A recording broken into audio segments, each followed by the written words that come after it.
One merchant from Youthers Real Estate, selling real estate, born, bred and passionate.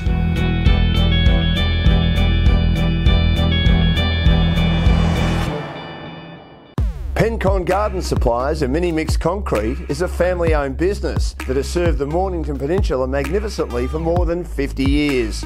For all your garden and building supplies, concrete, soil, sand and mulch, visit Bart and the team at 58 Peninsula Avenue Rye or call 5985 2252 or 5985 2998.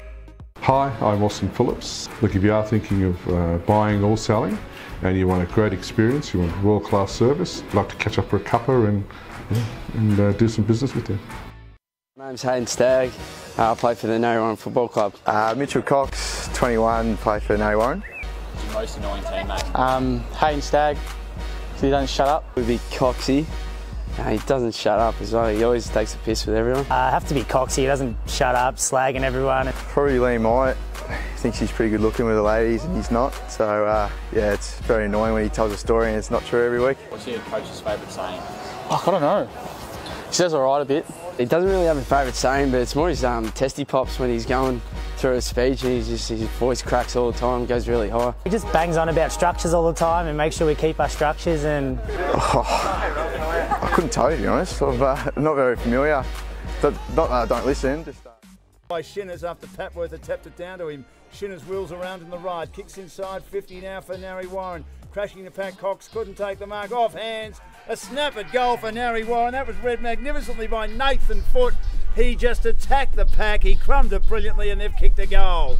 Devers, and the free kick goes to Dempster, gets the hand pass off. Got it back again. From Cody, his kick is no good, gets inside 50 but it falls to Richardson. Richardson has a shot at goal and I think he's kicked the goal, he has. The Berwick defence couldn't control it, centre half forward and Richardson was there and he ends up kicking a goal from 40 out. And you have to stay this side. here's Eastman on the left, kicks to a pack, inside 50, Cox from behind, couldn't mark it, hitting the pack hardest foot, who kicked the goal early, high left foot, kicked the full forward, good grab. Great kick and using the body and taking the mark in the goal square. Davies, he started the game in defence. This is a good move by Matthew Shinners to move one of his tall players up forward to see if he could play a role in the finals, and he drills it from point blank range. But in the road though, Cody does well for Narre Warren, little foot pass, Dylan Quirk, and that's a good kick, and Dempster's on the end of it and might get a late goal for the Magpies in the closing stages at the 29-minute mark. They're not holding back with what, maybe a minute or two to go, Dan? Minute or two to go. And Dempster kicks a goal, the fourth goal of the day. Tell us who you are. Jed Smith, captain of the 19s for Berwick. Lachlan Brown, I play under 19s for Berwick. Hi, it's Josh Doe from the Berwick under 19s. Who's your most annoying teammate and why? Probably Lachlan Baltowers, he's bulk crap talker. Probably Dylan Padgham. He's just a niggly player, just always gets around you and annoys you. Probably Kane Tyrrell, because he loves himself. What is your coach's favourite saying? Coach's favourite saying, probably war without guns. We have to galvanise as a team. Probably let's galvanise.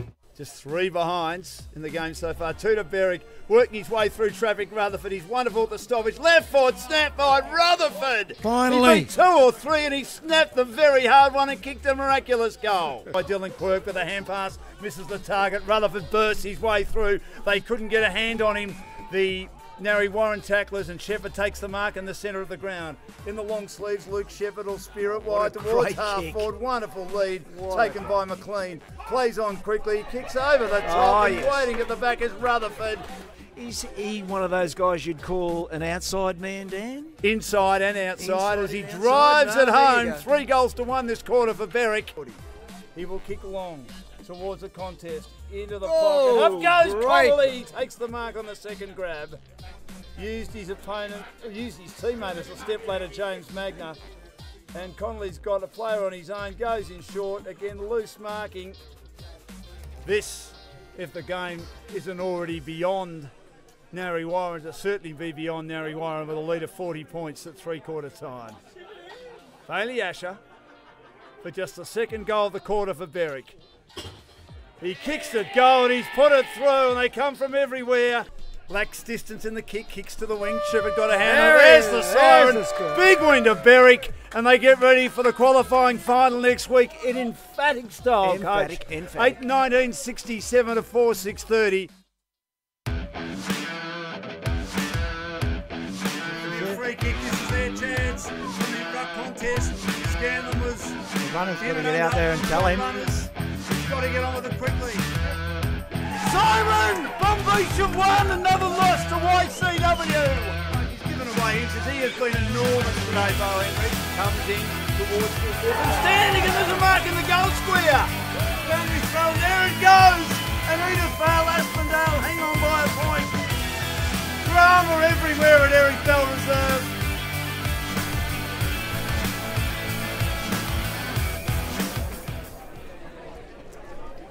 Good afternoon and welcome to Beaconsfield's second semi-final day in the SEFNL. My name's Dan Lonigan, the coach is with me, and we're looking forward to a big game of footy.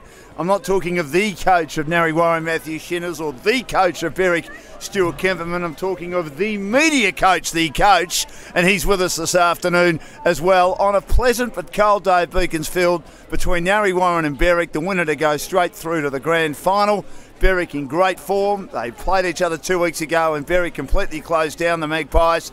Their coach at the time, though, Coach Matthew Shinner, said, we played bruise-free football. I wonder whether they were foxing a little bit to get through the game, knowing that it was a dead rubber for them. It meant a lot more to Berwick, but I still have an issue that you just can't turn the tap on. You know, if you're a coach, and you say I'm a media coach, but I have coached, I can coach whatever you like me to coach, Dan. But what I can say is that you don't, so close to the finals, fox. You don't fox around. You basically play your best team to try and get some form into these guys. So I think Berwick are odds on to win this today, Dan. The ground's dry. There's been some showers, but there's the first siren. There's the siren, so away we go. Mitch Dempster, Peter Gentile, Daniel Jackson out of Narre Warren's side, and Madison Andrews. And also out of the Berwick side is Travis Binley, as there's a free kick straight away. It'll go the way of Asher for Berwick. They're kicking to the scoreboard end, or the netball end of the ground. It's knocked away, and straight away Michael Collins picks it up for Narre Warren. He kicks towards the boundary line on the outer side. It's trapped by Berwick. Did they keep it alive? Only momentarily. Michael Risley goes back in again. He lost control of it. Shinner's got a hurry boot to ball. Taken by Piper. Piper's run down in a brilliant tackle. And there's going to be a free kick going against Berwick. In fact, it was West, the player the free kick's against. An inboard kick finds Tonner, who's a dual best and fairest, wearing the long sleeves for Narre Warren, who look on after the week off last week. Berwick a big win over Cranbourne to advance to the second semi. He kicks into the pocket. They're going via the cape. Big fist from behind by one of the ruckmen. They play the two ruckmen in this Berwick side, and big Matthew Young puts it over the boundary. He'll be changing all day on and off the bench with Jesse Cyrilis, number 59 for the Wickers, whose defence is the cornerstone of their success this year. Shinners taps to the front for the Magpies, close to the boundary. No one can get a clean possession. Shinners goes again, brought down on a big Young tackle, close to the boundary. Narre Warren get a hurry boot to ball. Collins takes the mark. Collins at half forward, kicks low and flat and long and wide, and it skids on the chalk. It's out of bounds in the forward pocket. It's going to be hard, Dan, for Narre Warren to counteract that defence of Berwick. Remember the last game. It was very, very tight in defence. Thrown back into play. Narre Warren a chance. They knock it through for a behind. And that's the first score of the match. They're kicking to the residential end, and there are cars everywhere. Well, we were trying to get a car park earlier. We found one inside because we're important people, or so we think we are anyway. Oh, you think and you are. It'll be kicked back into play. Remember, I've got a studio named after me, Coach. Piper kicks to himself, although I named it myself. He kicks high towards the outer side, half-back flank, fisted away again. Here's a chance for Berwick. They can't get possession. A bit fumbly early stages, the Wickers. And Tonner again. A hand pass out wide. Kick close to the boundary by the Narre Warren side. It came from the boot of Patworth, and it goes out of bounds between wing and half forward. So they're doing all the attacking so far, Narre. They lead 1-0. The opening 3 minutes of the second semi, the winner through to the grand final. The loser will get an opportunity in the prelim to play the winner of tomorrow's first semi between Cranbourne and Beaconsfield. And now they try and burst their way through. Rutherford received a hand pass, shrugs a tackle, but his kick lacks distance, and Narre Warren cutting it off at half back. They switch the play towards centre half back and McNamara. Coming the other way though, Arthurson. Soccer's inside 50 now for Berwick. He knocks it to his own advantage. Picked up by the red-booted Sorozinski. He's taken over the boundary in a tackle. It'll be thrown back into play. He just hesitated a bit in a confrontation against his opponent. That was Tim Gunn, and that's why he was taken over the boundary. And Tim Gunn looking different today, has had the beard shorn, he's had the head shorn, and he's looking very respectable, the sort of person you'd like your daughter to take home. Taken away by Magna, kicks to the top of the goal square. McNamara knocks it down for Narre Warren. McLean taken in a tackle for Berwick. McNamara likewise. Pretty tough, 20 metres out from the goal they're defending. Handball comes out towards Stewie Scanlon. Couldn't get boot to ball. Knocked forward by Rutherford of Berwick. Now it's cleared by Dylan Quirk. Gets a squirty little kick towards the outer side, looking for his brother Dylan. Can't get control of the football for Narre Warren. Now emerging with it, Asher. Hard on the boundary for Berwick. Kicks inside 50. Harrison Money, the star full forward, had 4 or 5 to contend with. Good defence by Narre Warren. They scramble hard underneath the scoreboard, and it'll be thrown up. The Berwick Mazda scoreboard. We played 4 minutes. Narre are behind. Berwick yet to score. Gee, it's hard in the clinches there, Dan. It's very similar to the game from last week. Of course, we've only had the one behind from Narre Warren, but very tight. I don't think there'll be a lot of scoring in this game. Tap down again, close to the boundary. There's going to be a lot of this today, I think. And it'll be thrown up just inside the boundary, right in front of the scoreboard. Good crowd here for the second semi. Winner will play the grand final in a fortnight's time at Berwick. And you'd back Berwick every day of the week. Their record at home this year at the Edwin Flack Oval's been superb. As Narre get a hurried boot to ball, and now they have it at half back, taken by Cody. Cody roosts it long into the centre of the ground, but it'll come straight back. Comfortable mark taken by Risley in the middle for Berwick. He'll kick inside 50. High ball, Money in the middle of the pack. Couldn't take the mark for Berwick. They've got numbers at the drop. Skelzo fumbles, so he soccers off the deck for Narre Warren. Towards the half-back flank, Arthurson, a hurry boot to ball inside 50 for Berwick. And then good tackling to hold it up inside the attacking 50 by Tuck of Berwick, ensuring it goes nowhere in a hurry. And coming the other way, trying to get hold of the footy, is Jake Richardson. Thrown up 30 metres out from the goal, they're defending. Shinnis taps it down. Cody couldn't get boot to ball. Close towards the goal line, almost a shove in the back against Stagg of Berwick. Comes out in the direction of Tuck, couldn't get control of it. Now, good play by Cody. Storms out of defence. He ran a long way without bouncing. He kicks his team into the middle. 2 Berwick guys. They collided, they lose control of the footy. But there's going to be a free kick because there was a Narre tackle late, even though I thought the 2 Berwick players collided in a battle of friendly fire, and they'll take it behind the centre circles. They're lucky to get away with that, Dan. Yeah, very lucky. It's taken by Andrews. He spears it to the outer side. Low kick, good ball, and the mark taken by Trent Thomas. He's just outside attacking 50, kicks badly and circumventing it underneath the scoreboard on the outer side. In the outer back pocket is Davies of Narre Warren.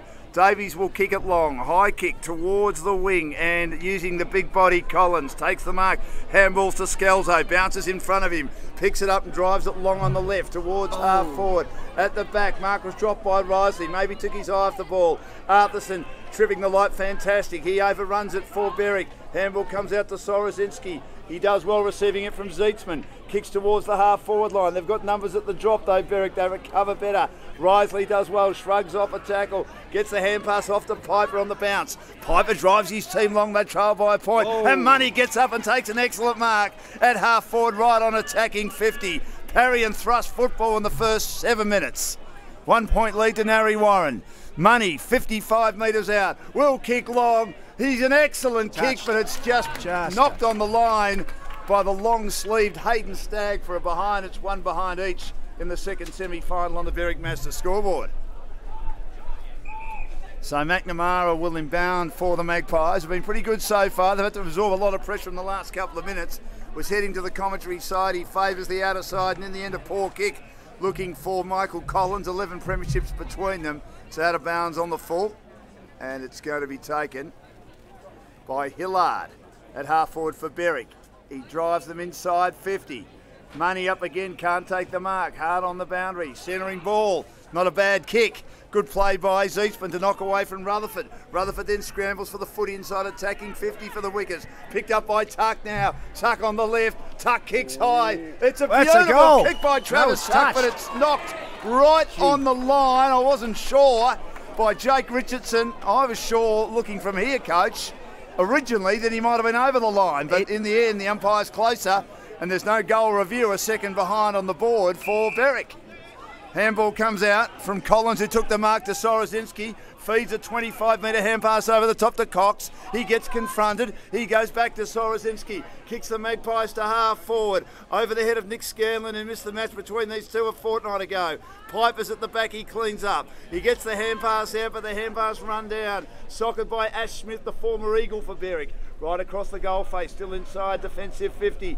Risley stops and props, looks down the ground. On the commentary side, he kicks to the wing. Almost a mark taken by Foot. Couldn't take it. Oh, barging through his Tuck. Shrugs off a tackle, got it to Rutherford. But Rutherford is gang tackled by the Magpies. Free kick taken by Cody. Got a hand pass to Zeitsman, then a hand pass to Foot. Foot kicks inside 50. Untidy entry. The pressure is immense so far. Narre Warren down by a point, but inside attacking 50 at the residential end, and there's going to be a Berwick free kick at half-back. Gee, there's a lot more desperation, isn't there? You can tell it's finals footy. You're right. 2 weeks ago, maybe they were foxing. So Piper with the footy. It's a grand final berth. The last one in the SEFNL for the winner today. On the left is Piper. He kicks a low ball, which Tuck gets up and takes the mark with that big frame. Played 20 games for the Hawks. His father played 426. Is that all? That's all he played. He gets the hand pass at close quarters to Piper. Piper gets the kick run down in front of the Berwick coaching staff by Bradley Scalzo, who's taken over the boundary. There's a bit of pushing and shoving.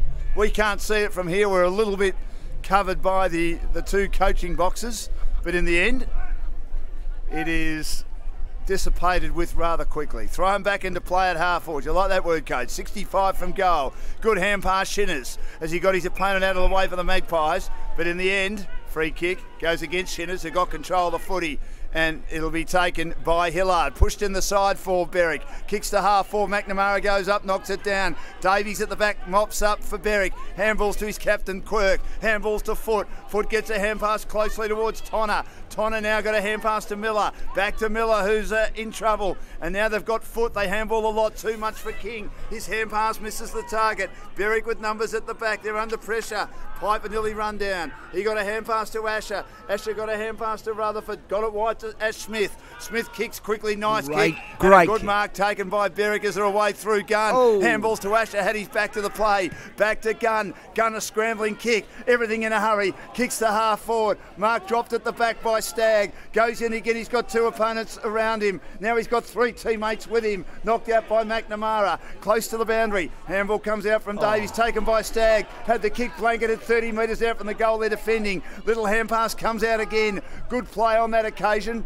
by Toner. That's a goal. Picked up by Asher. Asher picks up a loose ball for Berwick and he snaps it home for the first goal. The forward pressure by Berwick immense. Toner got a little kick that got smothered. Asher picked up the crumbs and he snapped it around the body. First goal on the board to Berwick on the Berwick Master scoreboard. The Wickers are 1-2-8. Narre Warren one behind. They just kept it in that left pocket, Dan. They're very similar to what they did a couple of weeks ago when they played these guys. Just kept it in tight. Really, really worked hard. But I've got to say, Dan, Narre Warren are going much more direct, much more down the corridor than they did last game they played these guys. So maybe the coach in Shinners has worked out that that's how he wants to play this because... Well, remember, it was on the other side of the ground. He didn't like it. He wanted them to switch to this side of the ground. I know it's a different ground, but...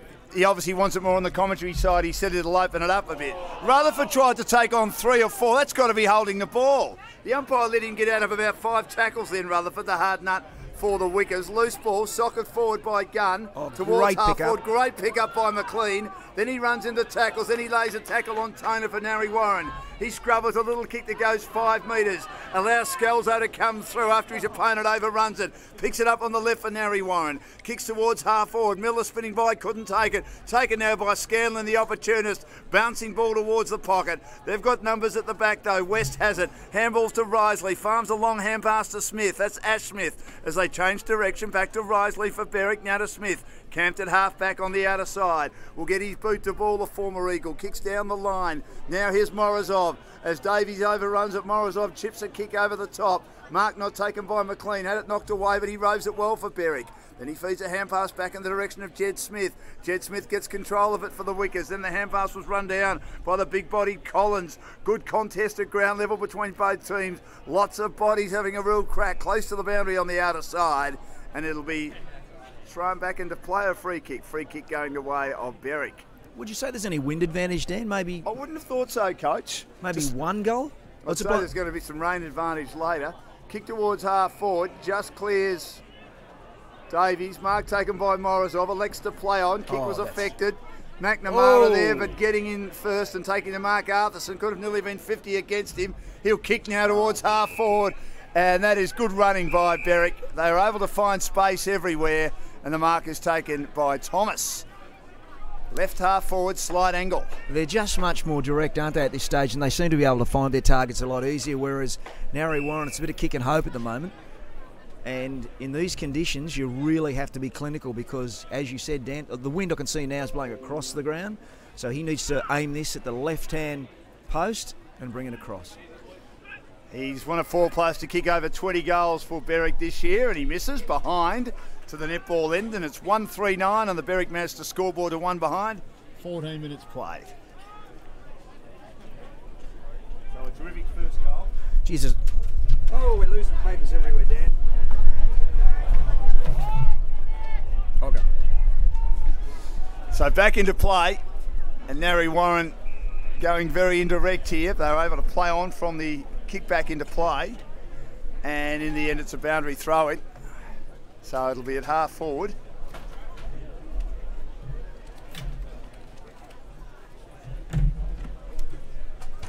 Good contest. Boundary throw was a little bit shallow. Tapped down by Young, rowed by Asher. He kicks to half forward. McNamara there. Also had another defender helping him out, knocking over the boundary. And that was good play by Narre Warren's Richardson, who got up from the side and put a big fist on it. And it rolls out of bounds near the scoreboard. Gee, this is a good game. It's real hard, tough footy. It's almost like I just want to sit here and watch with my mouth wide open because these guys are playing. You can watch, Coach, as much as you like, but normally when your mouth is wide open, something comes out. Trying to burst free, Narre Warren, not able to. That was Cox in the blue boots.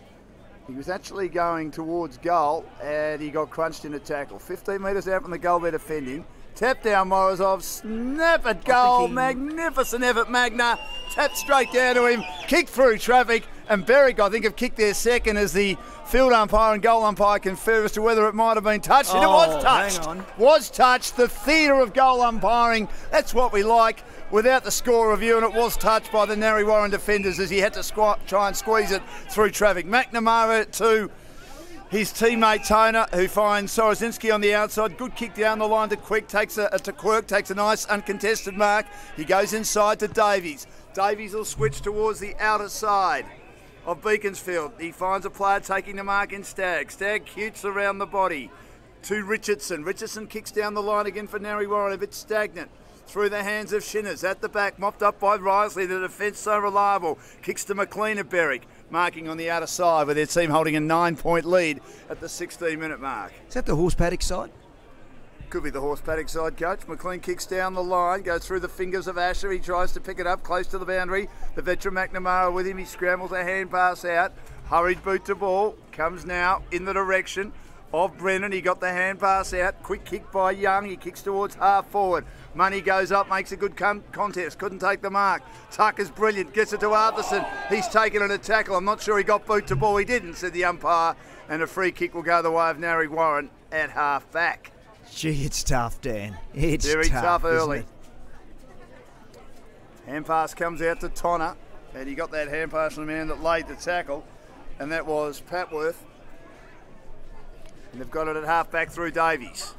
Davies will kick down the line. Getting up big, Papworth couldn't take the mark. Shinner's with him as well. His hand pass run down. Papworth parries it forward. The umpire said he parried it in an upward movement, and it's going to be, I think it's a bit unlucky, but it's going to be a throw, given the way of Berwick on the wing on the outer side, and such a tight time of play and such a tight time of location. True wing position as Narre were away, if you know what I mean, as Brennan goes in short, and he finds, if that went 15, I'll go he, but Hillar's been paid the mark for Berwick. He kicks inside 50, standing his ground and taking an excellent mark down there at Shinner's. In fact, Davies, he thought he may have nearly got 50 metres. It was dislodged from his hands. I'm not sure he had complete control after he was ran into, but anyway, he's given the mark, and he finds Collins now outside defensive 50. The veteran, the 8-time best and fairest, plays on, but again his kick is no good. Taken by Risley, who plays on quickly. Had the kick half run down, missed by Rutherford. Sorozinski took his eyes off the footy. A fumble, but still had a chance to get a hand pass to Stagg. Collins, the big bull, runs into McLean. Handballs now to Quirk. Dylan Quirk's taken over the boundary, and a tackle laid on him by Brennan of Berwick, right in front of our commentary position. It'll be thrown back into play. We're in the palatial suite of the beautiful Beaconsfield Reception Centre, and it'll be thrown back into play at the 19-minute mark. You love this ground. I reckon you should marry this ground. Yeah, I love this ground. You're always talking about this ground. I wouldn't talk back to me. Tap down. Here's Collins. Collins taken in a tackle, and he and Young are pushing and shoving. Collins didn't like the treatment he received by the big ruckman of Berwick, Young, who's got one sock down and one sock up. So free kick to Collins at half-back, the veteran. Collins now will drive his team, attacking side of the centre square. In the road, Rutherford couldn't take the mark. Ball's at ground level, number of players pile on in the middle. That can't be holding the ball. Umpire, the player was making the contest. He did that, Dan, because he should have played. He should have paid the mark. There was nothing that Foot could do, and the players jumped on him. The kick towards half forward, mark dropped by Collins, taken by McNamara at the crumb. Goes for a little pass, and he finds the fluorescent boots of Cody. Cody now to Nick Scanlon, who kicks into the pocket. It's a beautiful kick by Scanlon, and he finds the target. It's Shinner's right forward pocket tucked in on the boundary. Yeah, well, he should have paid the mark over there in the centre, Dan, and I think he probably thought he'd just pay it back. Well, if they're not paying the mark, and maybe he didn't hold it long enough, how can you possibly give it a free kick against a player when his opponents are piling on top of him? Anyway. Because he's got the whistle. Well, he shouldn't give it, though. He should not give it. I mean, that is a lack of understanding of the feel for the game. 50-metre penalty. Now, Shinner's was hard on the boundary in the right forward pocket at the residential end of the ground, and he's going to go right to the goal square and kick Narre Warren's first goal at the 20-minute mark. It may have been a bit of mouthing off, may have been, as you can see, players are pushing and shoving. I didn't see it, I was watching Shinner's and chatting to you, but I've got a feeling there might have been a bit of a push off the play. But Shinner's has kicked the goal from the goal square for the Magpies, and they're on the board with their first major, thanks to Berwick Mazda. 1-1-7, Berwick 1-4-10 in the second semi-final. The winner through to the grand final, the last ever SEFNL grand final in 2 weeks' time at Berwick. And we're just into time on. I would say this is not going to be a quarter that'll go too long because there hasn't been a hell of a lot of out of bounds and hasn't been a lot of points scored. So we're coming up to the 21st minute mark, and it's a 3-point lead at this stage to Berwick, as you said, Dan. Anyone's game. Early days, but anyone's game. 3-point lead. Tap down Shinner's, rowed by Tuck defensively for Berwick. A hand pass to Smith.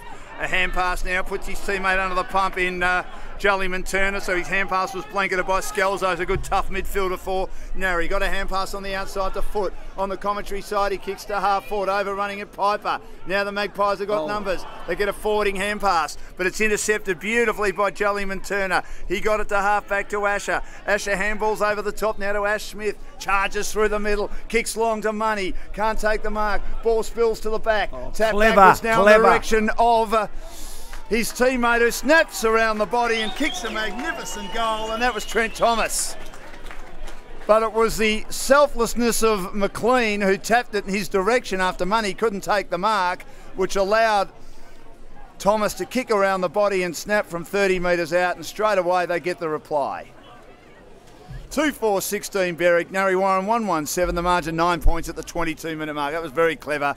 Creative play under the pump in the heat of battle, and it allowed Thomas, who does like to snap around the body and kick creative goals, to kick a goal without much pressure. But a good contest early days.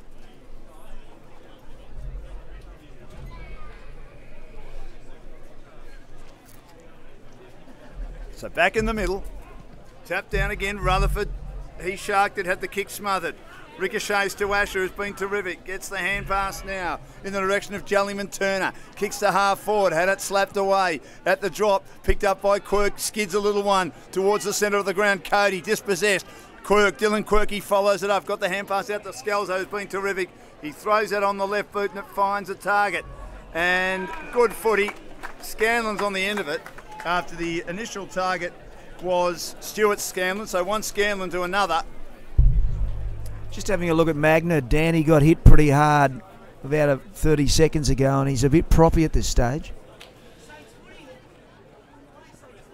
So here's an opportunity for Scanlon. Back in the team, Nick Scanlon, 37 goals this year. Missed the last round match 2 weeks ago. So hasn't played for 3 weeks. No, that kick is moving to the left. It was heading on target and it was pushed to the left, wasn't it? About halfway through the journey from just under 50. So the second behind on the board for the Magpies. They're 1-2-8, Berwick 2-4-16. An easy transition with the kick back into play. A little bit too easy for Jellyman Turner, who was superb when the two teams met a fortnight ago. High kick to the wing. Richardson missed the punch for the Magpies. At the back, Collins taken down on a tackle. And then he had the head down, backside up, and was taken over the shoulder. Feeds a hand pass at close quarters to Tonner. Tonner, a free kick down the ground, is it? Or where he actually took the kick, because he was put down as he got boot to ball, and I think it'll be down the ground at will. It'll be taken by Stewie Scanlon.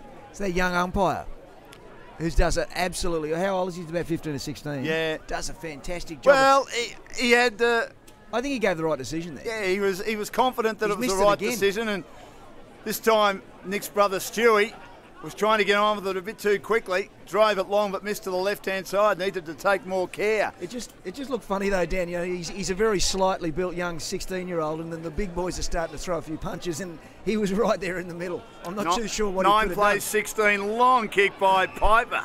If there was a breeze, he certainly used it. Morozov marked on his own in the middle. He kicks now to Money, had it fisted away. Money is now shoved in the back as he was involved in a contest. It was a very, very good one, and opposed to Dylan Quirk, who did everything right, and then I think lost his footing a bit.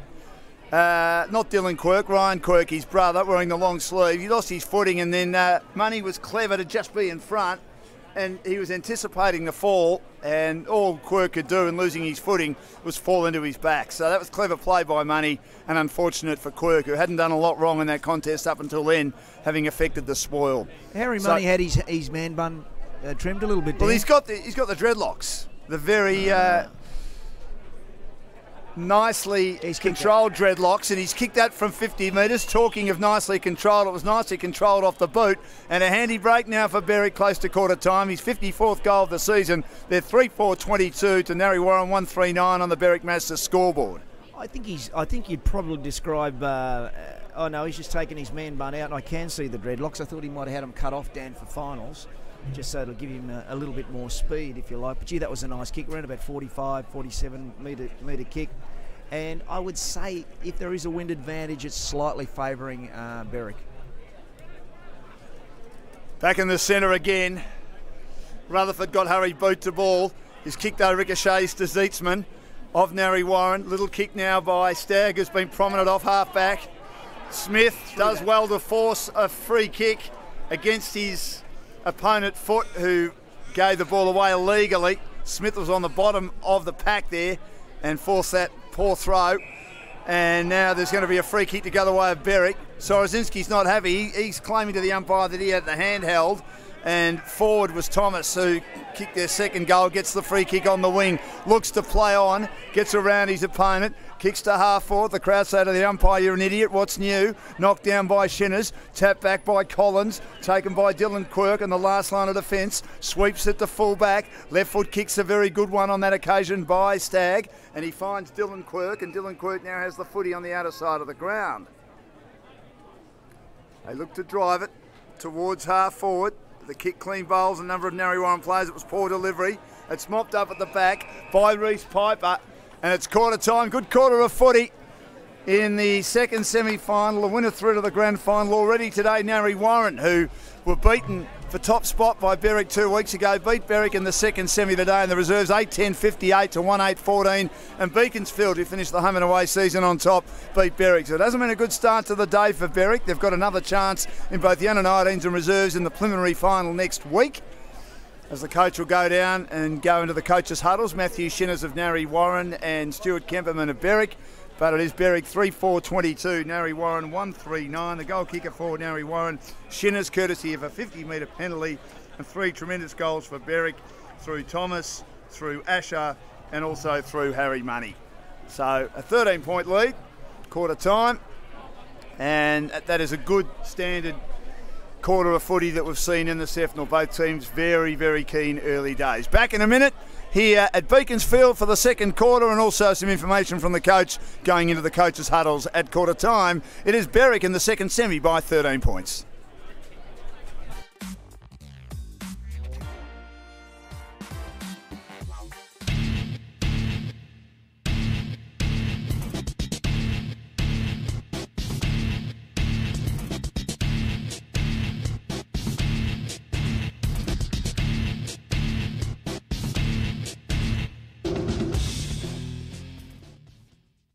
Hi, I'm Austin Phillips. Look, if you are thinking of buying or selling and you want a great experience, you want world-class service, I'd like to catch up for a cuppa and do some business with you.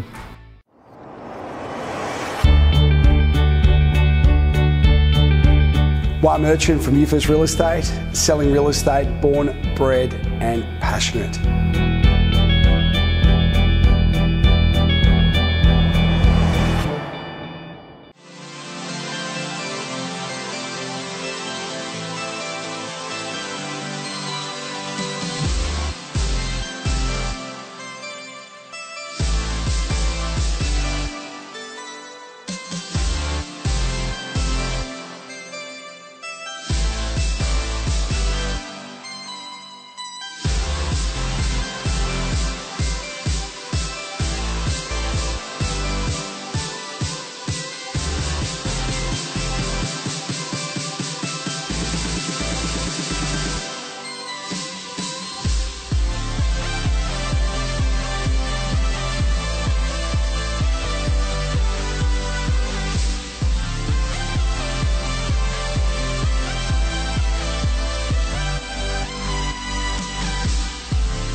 Welcome back to Home Reserve, Beaconsfield, the home of the second semi-final today in the SEFNL.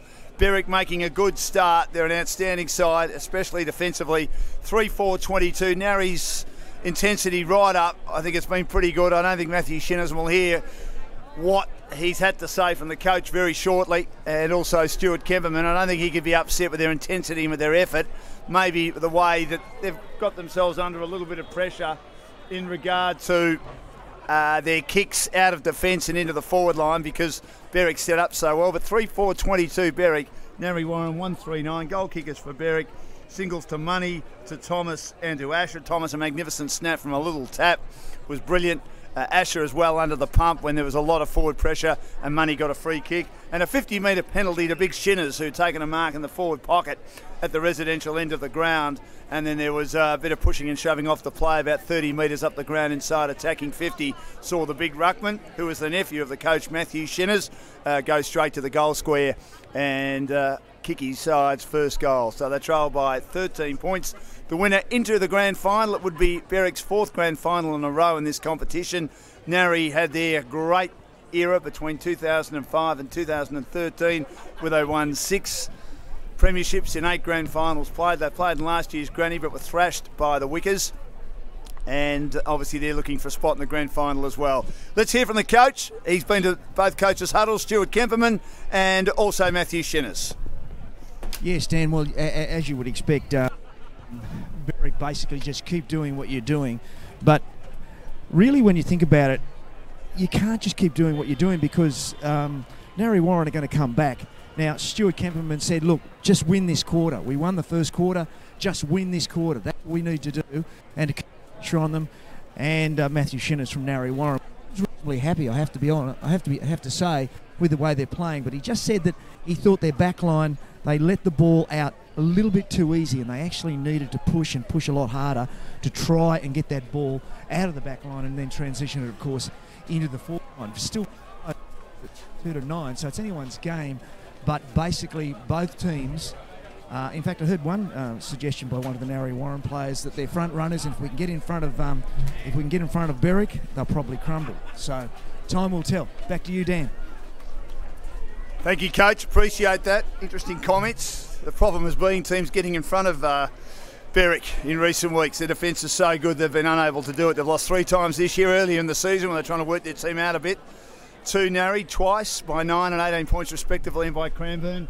And Narre, who were undefeated for a large portion of the season, not as good back end of the year, lost to Cranbourne by 10 points, and as we mentioned, by 6 goals to Narre in the second semi a fortnight ago at Berwick. Second quarter underway. Young up a mile, missed the tap. Cody got the tap as he got the hand pass out in the direction of Scalzo, but his kick is turned over to Ash Smith, reliable at half-back for Berwick. In short now. And Tuck takes the mark, shares it with Ash Smith on the bounce. They may have played each other at AFL level. Handball back to Tuck. He kicks high down the wing on the outer side. Young had it fisted away again by Patworth. It comes out to Patworth. He got the hand pass out, but intercepted by Asher of Berwick. Handball back to Tuck. His third possession, early stages of this quarter. Kicks to the wing. It's socked away by Foot, who did well. Piper taken in a tackle, lost control of it. Now the handball comes out in the direction of Cox.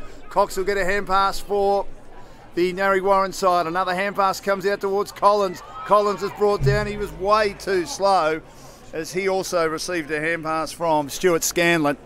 And he just lacked awareness there, a man of his experience. And a free kick to Berwick at half back on the outer side. And they'll be happy to bottle it up there all day, and it'll go to Reece Piper. In the bright boots, kicks towards the wing, a high ball, but it's all Narre Warren. Good mark to Richardson. Taking the mark at half-back, marking on his ample chest, but he gets the kick smothered. Turnover, taken by Magna. Magna kicks low to McLean. Costly turnover. He marks on the edge of the centre square, heading to the residential end on the outer side. In short again, mark was dropped by Morozov. Then he runs into trouble, but he got support from Asher. Back to Arthurson. Arthurson kicks a high one. Knocked away, although McNamara is claiming the mark on the second bubble. And second grab, and he takes the mark at half back. The veteran, Colin McNamara, kicks down the line and finds another veteran, Collins. Takes the mark and he farms a 25-metre hand pass, if you don't mind. Scalzo run onto it at half forward. He straightens up, he kicks inside 50. Shinners the target, couldn't mark it. At the back, it's crumbed by Rutherford of Berwick. Uses the footy so well to Smith, marking it half back on the outer side as they hold on to a 13-point lead. Being out there on the ground, Dan, I have to congratulate Beaconsfield. Gee, it's in good nick. It's in great nick. It's in good nick. He kicks into the middle of the ground, taken by Tuck. Tuck squeezes a little kick. Good play by Gunn. Gunn's kick on the half volley. Overcooks Morozov. McNamara uses the body well, then lays a tackle when he couldn't get control of it. Back head centre square for Narre Warren. It's pretty intense in there at the moment. Taken by King of Narre Warren. Kicks around the body, but the kick's affected, I should say, and Ash Smith circumvents it for Berwick. The umpire, though, is going to stop the play as he had flared it wide, and it's going to be, I think, a Narre Warren free kick at half back. I can't tell you why, Coach. Good song, Timothy B. Schmidt. Ben King, he squares it up to centre half back, and he finds McNamara. Great song. And he kicks into the middle of the ground on the half volley. Their disposal's got to be better. Collins just burrows his way through. He takes on the field, one of them being Tim Brennan. Poor kick by McNamara. For an experienced player like that, he needs to be better. Handballs to Magna. Magna steps around an opponent. Good hand pass from Brennan to Magna, but his kick is cut off by Stagg, who's been superb so far. Takes the mark and then finds Tonner at half back. Short pass, a good one to Cox, Mitch Cox on the edge of the centre square for Narre Warren. They trail by 13 points. He kicks to half forward. Now they've got Stuart Scanlon. Turns his opponent inside out, kicks towards full forward. Almost a mark there to Wilson. Picks it up at ground level. Loves a goal. Aaron Wilson. Magnificent goal from the boundary.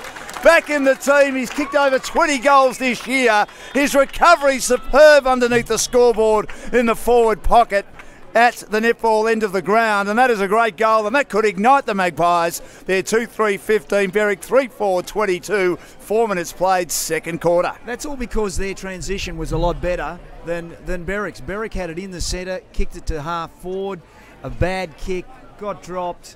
In the end, the ball spins straight back down to full forward, and, well, the result is a goal from... Where would you say it came from, Dan? There's only one place it came from, but it's still 6 points, isn't it? Out of his hat. I'll tell you a story about that later, Coach. Anyway. Very funny story in footy. 13-point lead on the JQ Plastering scoreboard. I should say a 7-point lead now for Berwick, based in Narre Warren, a very proud sponsor of the Narre Warren Football Club. Look at that. Bodies clamouring over the footy as Narre just trying to unscientifically shove it out of the centre circle, shove it out of the centre square and try and push it forward. And they made 15 valuable metres. It'll be thrown up attacking side of the wing. Well done, Papworth, to knock it down to Rutherford, who's held up in a tackle. And the umpire says, give it to me, boys. So what would be scientifically then? If that's unscientifically, what would be finding a teammate. Oh, okay. Using the footy, lowering the eyes, having a bit of space. But when you've got contested footy like that, any which way you can. Just asking the question. Get it forward. It's a very good question though, Coach. Well done. Young knocks it down. Socket clear. Big talk. To Richardson from Collins. He goes the ball burster inside 50. Underneath it was Shinners close to the boundary line. And it eventually hits the behind post and will go out of bounds as Asher was pleading with it to go out of bounds. And luckily for him, the Berwick player got his wish. It hits the behind post. Tapped down by Shinners for Narre Warren. Close to the boundary. Cox is taken high. I thought that should be a free kick. The umpire said he ducked it. Handballs to Wilson again from the Wilson pocket. He knocked it down. Got a decent kick. Big Young was roving and he got the hand pass out, which deliberately missed the target of West and goes through for a rush behind. 2-4-16 Narre Warren. Berwick 3-4-22. Piper in bounds, in short to the reliable Brennan in the back pocket. He's wearing the old-fashioned black boots. Smokey Dawson will be saying, Reece Piper, how many Brownlows or best and fairest in this competition have you won? And of course we'll be there, GameFace, for the best and fairest night for the MPNFL on Monday and the SEFNL the next week. As Rutherford takes a hand pass out. Good players, they bring it around the commentary wing to Brennan. He was the outside runner. Nice one. Goes in short now to Connolly. Connolly's kick is excellent. Opens up. Asher dropped the mark. Got the hand pass back now to Jellyman Turner. Jellyman Turner, a 20-metre hand pass has run down though by the Narre Warren defence. Narre turn it over through Tonner. Gets it to Dylan Quirk, the captain. Then he got a hand pass to Ryan Quirk, who's taken in a tackle, but the umpire said, is that holding the ball? No, absolutely not. It's just breaking down at half forward, isn't it, for Berwick? They just can't seem to get it back into the 50 like at the moment. The first quarter. Tom Miller involved in that exchange as well. There's going to be a free kick in the ruck contest. It'll go to Travis Tuck, putting his head over the footy again, the big bull of the midfielder that he is. And he's on the wing on the outer side. He will flare it wide. He finds Arthurson. Reliable young player with the red hair, easy to pick for novices like me. And he has the mark on the outer wing with his team up by 7 points. Wobbly, or 6 points. Wobbly kick inside 50. Great. And what a mark that was. That was one of those finger-breaking punts that are easy, that are very hard to be able to mark. And Harrison Money has done an outstanding job to make that look like shelling peas.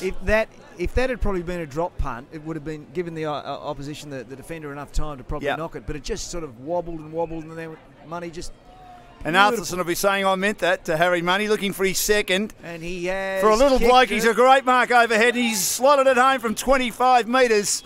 The margin out to 2 goals now for Berwick. 4-4-28. They're responding every time Narre get a goal.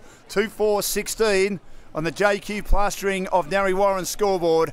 So a 2-goal advantage to Berwick, 1 goal apiece, early stages, second quarter coach, 8 minutes old this term. Matthew Shinners, the Narre coach, is there a quarter time. He said to a couple of his players, look, you're matching them in some areas, but we're not matching them man on man. So when they run, you need to be there with them, right with them. Don't let them run.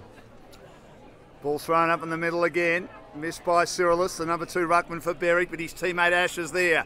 Crumbs it and kicks towards half forward. Good body contact again. Ball's at ground level. Trying to get it out was Miller, but it's taken by Arthurson. Got the hand pass to Tuck. Tuck around the body, just misses to the left-hand side. A flying shot. And then there's a bit of a bushfire just off the play. Beautiful hand pass, Arthurson on the up to Travis Tuck, and he was in the open, but he just missed. And there's been a bit of that happening today, as Narre Warren will look to clear, and they do through Stagg, and they have it at half-back on the outer side. Sorozinski shares it with Toner, back to Sorozinski around the outer wing. Oh, gee, that had a lot of carry on the kick. He was off. And he finds Richardson, who was off, and then realised he was about to be tackled. He might have turned this over. Bad play, Richardson, bad mistake by Narre Warren. Cyrillus received the football, the big giraffe from West. He got it back as he dropped it at ground level and then got a hand pass further afield. You should never have a ruckman in general play trying to kick or hand pass, because there's neutral play now as far as Berwick's concerned. But Richardson made a bad blue then as his team was out, with good open play around the outer side. Tap down, getting the ball is Quirk. He does well, Dylan Quirk, to brush off a tackle. Get the kick inside 50, off hands, rode by Stewie Scanlon, kicks to his brother Nick, good contest. Had it knocked away, ball's at ground level. Piper's there, going to ground now is Hillard. He's held up, the umpire says, give it to me boys, I'll throw it up. And Hiddles is the man. Riley Hiddles, haven't seen him before in a Berwick jumper, but number 18, he's got the job on Nick Scanlon today. You just get the feeling down that Berwick have got that defence. They've got enough defence. Yeah, they do. They're very good at it, coach. Tap down, Arthurson overruns it, 20 metres out from the goal. They're defending. Miller threads a hand pass in traffic for Narre Warren, but bursting through. Tuck again. Tuck, magnificent kick. He saw at the corner of his eye, Thomas, but he dropped the mark. Tackled by Sorozinski. Got his boot to ball. Rolls to the boundary. And Ben King saying, get over the boundary, and suffering your jocks or worse to that effect to Jellyman Turner, and he couldn't control it cleanly. Why isn't that deliberate, Dan? Because he could have stopped that ball going over the boundary. They let that go. He could have. That's deliberate. The AFL it wouldn't have been. Well, depending what day of the week it was.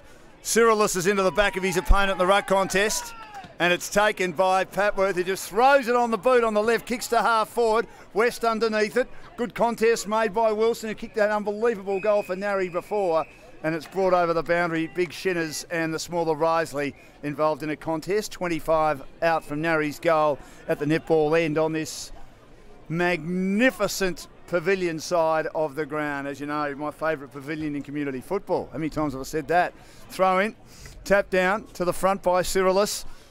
Miller trying to create a path for his teammate Cody to work through for Narre. Beat one, beat two, gets the hand pass backwards now to Cox. Had trouble finding a handle, then runs into a gang of Berwick players. They bring him to ground. One of them is Brennan, and then all over him like a rash is Hillard. Might have been throwing a couple there, Nick Hillard, and it'll be thrown up just inside the boundary, about 40 metres out from Narre's goal. And the umpire said, clear it out, boys, as I say in junior footy. Getting up a mile and winning it down is Shinners. A lot of players around the contest. Asher lost control of it, becomes a tackler. Handball Cyrillus gave it straight to his teammate Jellyman Turner, and straight away he is beset upon and put down inside defensive 50 at the netball end of the ground. Good tackling by Nathan Foote of Narre Warren. Thrown up again. Shinners the tap. Foote the rover. Lost control of it. Upended he was in the contest. Was there a shove in the back? There was a shove in the back. It'll go Narre's way, but I don't think it's Nathan Foote who lost control of it. It's his teammate who got buried, and he'll take it at left half forward, about 45 metres out from goal.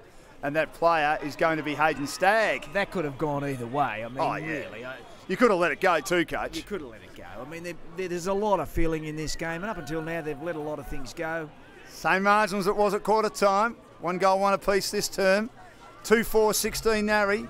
3-4-22 Berwick. They need goals in a row. They haven't been able to do that so far today. The team that finished the home and away season on top of the kicked table. That is a magnificent effort though. 45 out, it was heading straight the whole way. Coach, we were right behind that, and Hayden Stagg has put it through the high diddle, and they're 3-4-22 to 4-5-29 on the JQ plastering scoreboard of Narre Warren, and it is a 7-point lead again for Berwick at the 13-minute mark of the second term. They're just not going away, are they? They just refuse to go away. They know that they're as good as these guys. They've just got to have the same amount of commitment, if not a little bit more, because you know with Berwick are going to stifle you. They're going to stifle your defence, your attack, and also in the middle as well, Dan. So they've just got to keep going, Narre Warren. Tap down again, Cyrilus. Socket forward by Magna for Berwick towards half forward. They're getting their midfielders back today, the Narre Warren defenders, which is helping them. Yes. Socket by McNamara, but in the road is Rutherford, and he finds a little short pass into the middle of the ground. Taken by Big Cyrilus. He drives his team to half forward, getting up the mark, taken by Thomas. He runs away, 40 metres out, but he lowers the eyes and kicks into the pocket. Magnificent kick.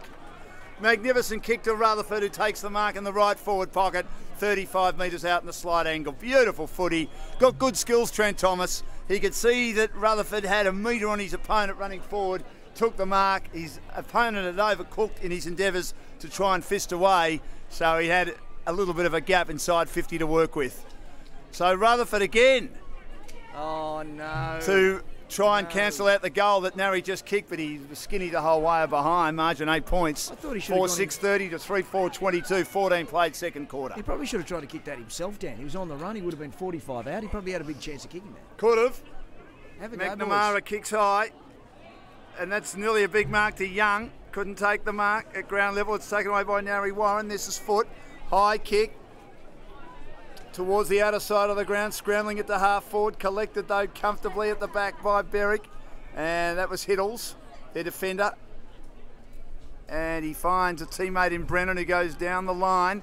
Now to Jellyman Turner. Jellyman Turner kicks to half forward, almost a good mark. Not quite hanging on McLean. He took them all a couple of weeks ago, not so much today. Connolly, he shoves it inside 50 again. Clean bowls everyone. Thomas, the danger man at the back, gets the hand pass out. And from the top of the goal square, Gunn kicks the goal. Well, the Narre Warren players, they would have been on a hat trick. Berwick, because at clean bowl 1, at clean bowl 2, and then the hand pass came out to Gunn and he was spinning by, and they get the goal back straight away that they've just given up a couple of minutes ago. They've got all the answers, the Wickers, 5-6-36, Narre Warren 3-4-22 on the JQ plastering scoreboard. You don't mind a good cricket analogy, do you? It's not too far to the cricket season, so I suppose you've got to get one in sooner or later, Dan. Look, just when you think Narre Warren are coming back, bingo. Berwick 5-6-36, 3-4-22. We're almost up to the 16-minute mark of the second quarter. We've got a great game of footy on our hands here. This is a fantastic prelim. Tap down by Young, row by Magna, Laser Shepherd, tuck quick hands to Jellyman Turner, kicks inside 50. At the drop, Richardson was worried out of it for Narre Warren. Here's the danger man Thomas, twisting and turning on the left. He's got wonderful vision. Mark drop by Money. Met late, knocked towards the boundary. Good work by Tonner in the long sleeves. You have McNamara also supporting him. And the Magpie defenders did well on that occasion at half back on the outer side. And it'll be thrown back into play. He knows he should have taken that money. He dropped his head as soon as he dropped the mark. We've all dropped money before, haven't we? Tap down. Here's an opportunity for Sorozinski. His hand pass is also run down close to the boundary, and it'll be thrown back into play as Narre try and clear it outside defensive 50. Still about 60 around from Berwick's goal at the residential end of the ground. For want of a better name for it, it'll be thrown back into play. Tap down. Maybe the town end of the ground might be better. Here's an opportunity for the Narre Warren side. Collins away from the contest. Handballs to Cox. Nothing to kick up the ground, so has to get boot to ball. Shook one tackle, couldn't shake a second. Luckily, it slips to Shinners. A high kick. Scanlon one out with Hiddles, who outmarks him. Scanlon was thinking the ball might just clear Hiddles and he'll take the mark with the flight, but he misjudged it, and Hiddles an excellent mark. Good kick to Arthurson. Arthurson kicks to the wing, but in the road and taking an excellent mark for Narre Warren is Ryan Quirk. He just come off. He caught one as well. He just come on from the interchange change, Dan. And he kicks towards half forward. Getting up is West. Couldn't take the mark. At the drop, they got numbers waiting down. Jed Smith got a hand pass to Hillard, a hand pass to Ash Smith. Kicks across the goal face to Brennan. Brennan does well now to clear. He clears to the outer side of the ground looking for Risley. Risley has it. He's confronted. Feeds a hand pass over the top to Piper. Piper will break one tackle. Won't break a second. Tonner's got him. He tried to charge through. That has to be a free kick. Even if he was met straight away by Tonner, he had taken the play on originally. Goes back with a floating ball, Tonner, to the veteran Collins, who marks on the outer wing for Narre. They need a goal again at the 18-minute mark. They're 14 points in arrears. A terrible kick into the middle of the ground. Set an unbelievable task as the kick just grubbered to Foot. Luckily, Foot went down and caught one high, and he'll take the free kick, Nathan Foot, adjacent to the centre circles. In fact, just slightly behind, heading to the netball end of the ground. Kicks it low and flat to half forward. An excellent kick. Mark taken. Quirk, I thought, with his opponent overcooking and overcorrecting, thought about playing on, but he changed his mind. Good kick into the pocket, and Big Shinners, like he was in the first quarter, in the right forward pocket. He was a bit further out in the first quarter, then got a 50-metre penalty. He takes the mark on his chest, the nephew of the coach. Here they, not my nephew, here they come again. Here they come again. As I said, they're never given up, this team, this Narre Warren team, so you can't. It was good patient play too by the skipper, Dylan Quirk. They haven't had a lot of inside 50s. So Shinners, 45 out right in front of the scoreboard. It's an excellent kick off the boot, but just fades away a bit. Narrow behind. 3-5-23 Narre Warren. Berwick 5-6-36. JQ Plastering scoreboard. They're based in Narre Warren. Great to have them involved in local footy, particularly for the Narre Warren Football Club. And Piper will inbound again. He's slightly bereft of ideas. In the end, he heads into the outer back pocket, and West takes the mark underneath the scoreboard. In the white boots, got a selfie with Joseph West a couple of weeks ago. He didn't play 2 weeks ago. He was having a lovely time in the corporate area at Berwick. High kick close to the boundary by the Wickers, and that is out of bounds on the full. Too close to the boundary, really. Risley underneath it, couldn't take the mark, couldn't even get his hands on it. And it'll be kicked back into play by Tonner, dual best and fairest winner for this successful team over the last 10 years or so. Kicks Narre Warren inside 50. Shinners the target. He's a big man, isn't he? He virtually burst that footy as he just clasped his size 15 hands, or whatever coach around it. I don't know whether you can have size 15 hands, but we'll embellish the story anyway. Never let the truth get in the way of a good story, coach, as you would know. Well, you're telling the story, so I'm just letting you go. Good. Slightly right of centre half forward for Matthew Shinners, who's been a good target, allowing Papworth to do most of the ruck work. The difference with the two Narre ruckmen is they can play forward.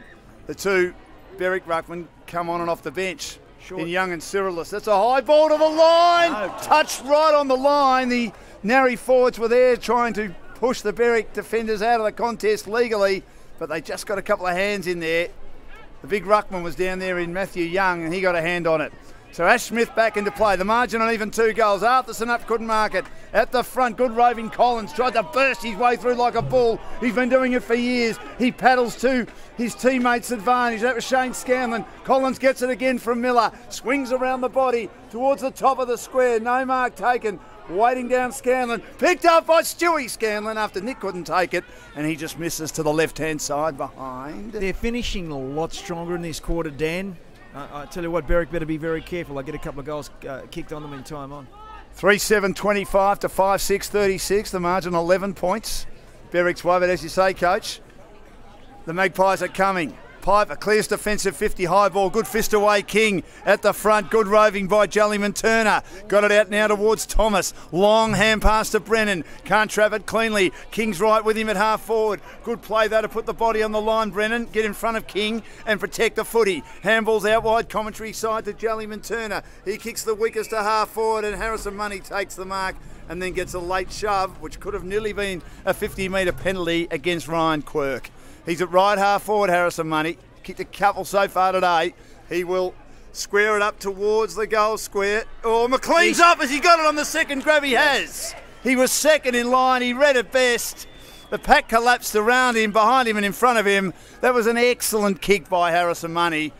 And gee, this would be soul-wrenching and destroying for Narre Warren. They've dominated the last few minutes. They've kicked 3 behinds, and Berwick bring it straight into their attacking 50. at the residential end or the town end of the ground. McLean has a shot from directly in front, 20 metres out, and he's missed. He's missed. He should have kicked that, James McLean.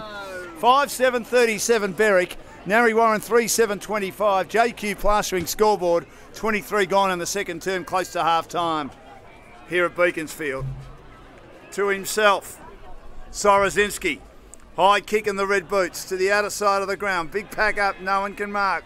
Waiting at the back is Ash Smith. Piper gets in the road, his teammate. Handball though, chopped off by Collins of Narre Warren. Close to the boundary. Piper's there again, paddles in front, lost control of it. A lot of players milling around the footy. Neutral contest, umpire says, give it to me on the outer wing.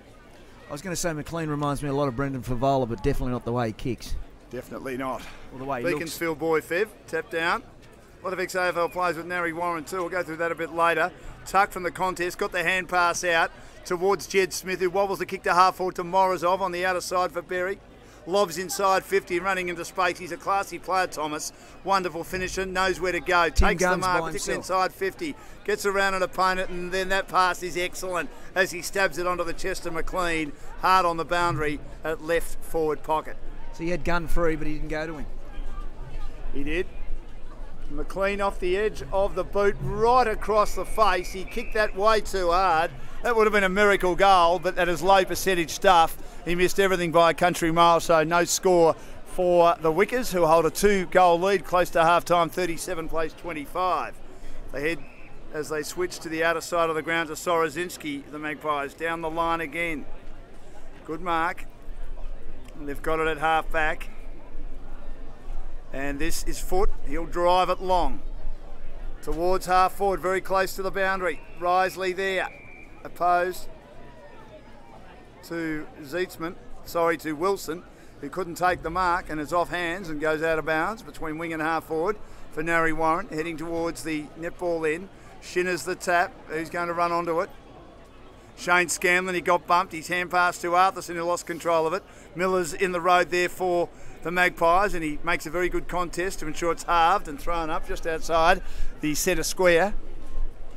37-25 at the 25-minute mark of the second term. 2-goal lead to Berwick. Shinners mistimes his leap. Comes out now to Asher. Asher, a high kick for Berwick. Kicks to half forward, but using his body well. He's been terrific, Stagg. Takes the mark. Plays on quickly. Dabs into the middle of the ground, just behind the wing. Mark taken by the green-booted Miller. One of the good young leaders for Narre Warren. Good foot pass. Finds the big fella in the middle of the ground. This is Shinners. Shinners now has been very good playing up forward, taking some marks, kicked a goal. Now doing the ruck work. They put Patworth up forward. Kicks the Magpies inside 50 and on his own, an easy mark. Taken by Foot. He'll look to play on. He's got the shoulder bandage, and on the left, that's a dreadful kick off the back foot. Looking for Toner. Luckily they've got numbers. Front head centre square. Now the cavalry arrives to hold him up. An opportunity goes begging, and that would frustrate Matthew Shinners, I would have thought. Terrible kick off the back foot, off the side of the boot, when they could have set something up. I know what he was trying to do to square it up to find a central location, but you've got to execute your skills properly when you're behind close to half time. A goal would have been handy. Tuck did well in the clinches to win the tap. Got the hand pass to Rutherford. Kicks to half forward. Now foot race Money on the commentary side with Quirk. Well done, Ryan Quirk. He beats Money. Pushed him in the side. He beat him comfortably. He got the hand pass out. Good play by Tonner. Kicks now a 2-on-1 contest against Foot. In the end, Foot loses it, but Tonner helps him out and comes in to help Asher, who's taken, trying to wriggle out of a tackle. Well done, Josh Tonner. He was involved with the play up the ground with a possession. Then he came down realising that his teammate was in diabolical trouble, had two opponents on him, and won the footy. Got the hand pass off to his teammate who's just come on the ground in Cody. Kicks to half forward. Missed by Nick Scanlon, a bit out of sorts at the moment. Brendan does well to get a hand pass out to West. West is offloaded. Handballs to Piper at half back. Now to the big ball, Tuck. Tuck lowers the eyes at half-back for Berwick, and he finds a player at centre half-back in Jed Smith, 40 metres out from the goal he's defending. He flares it wide now to Morozov. Morozov, to avoid it being smothered, does well to skid it along the ground to Risley. He's unsure where to go. Now in the end, that was a beautiful kick as it comes off and finds Connolly right on half-time at half-back. Terrific half of footy, and Berwick find themselves 2 goals up on Narre Warren, 2 goals apiece that quarter. Narre had their chances late in the term, but weren't able to, unfortunately for them, kick goals when they had the ball inside 50. Repeat entries for about 5 or 6 minutes And in the end, Berwick 5-7-37. Narre's problem kicking consecutive goals, and the minor premiers unable to achieve that yet. 3-7-25 the score of the Magpies. The winner through to the grand final at Berwick in 2 weeks' time. The loser will play the preliminary final against the winner of tomorrow's first semi between Cranbourne and Beaconsfield. Already today, Beaconsfield in the under-19 grand final. They've beaten Berwick, and Berwick who beat Narre Warren to finish on top in the reserves 2 weeks ago.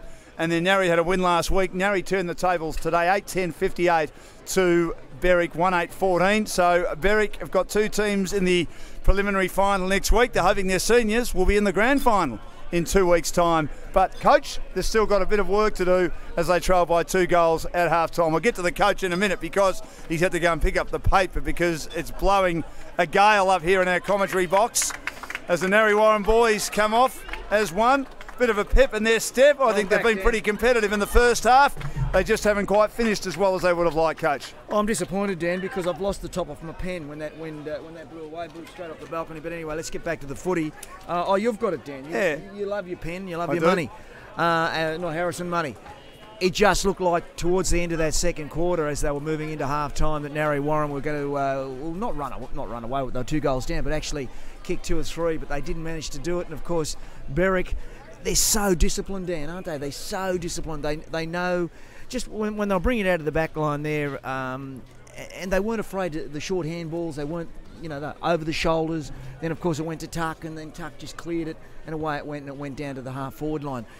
They just seem to know their game, and they've got a game plan, Berwick.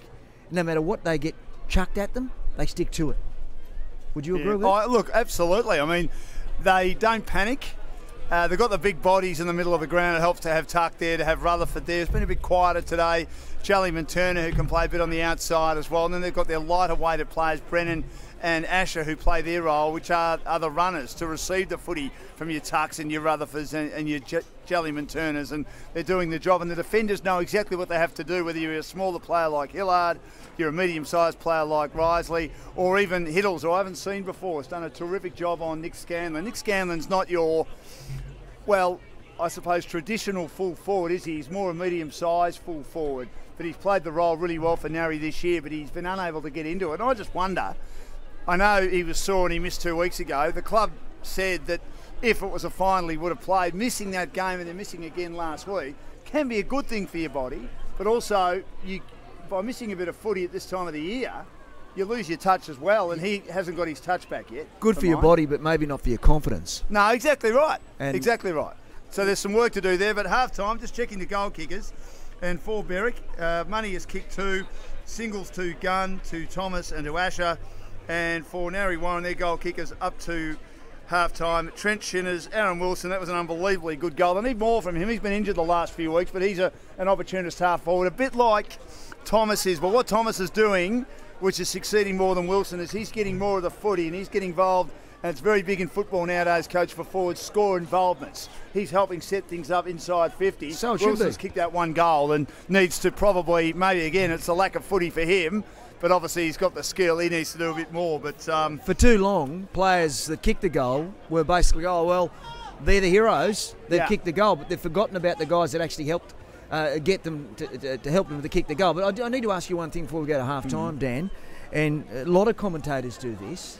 How many Tucks are there out there, and how many Moneys are there out there, and how many Quirks are there out there? You said your Moneys, your Quirks, and all the rest. Well, there's two Quirks, Dylan and Ryan. No, I'm not talking about that. I'm talking about how commentators say stuff like, your Tucks and your Brennans. Well, I don't know why we do that. I mean, your Rutherfords and your Smiths and your Magnus. There's only one of them out there. That is a very, very bad habit. I mean, Gary Ayres used to always do that. It's ridiculous. Yeah, it is ridiculous. It's like saying for mine. All right, I won't say it again. Stop it, Dan. 5-7-37 is the score of Berwick. 3-7-25 Narre Warren. Half-time in the SEFNL second semi. Back with the second half shortly from Beaconsfield.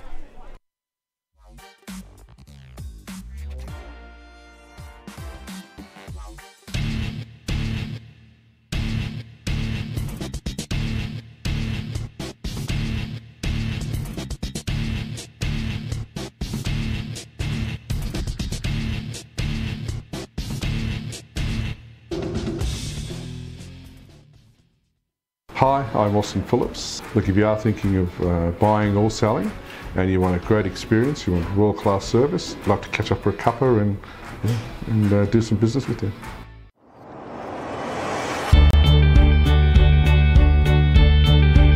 White Merchant from Youthers Real Estate, selling real estate born, bred and passionate.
Welcome back to Beaconsfield, half-time in the SEFNL, second semi-final. The winner through to the grand final. It's 5-7-37 to 3-5-23. The margin was 13 points at quarter time, favouring Berwick, 3-4-22 to 1-3-9.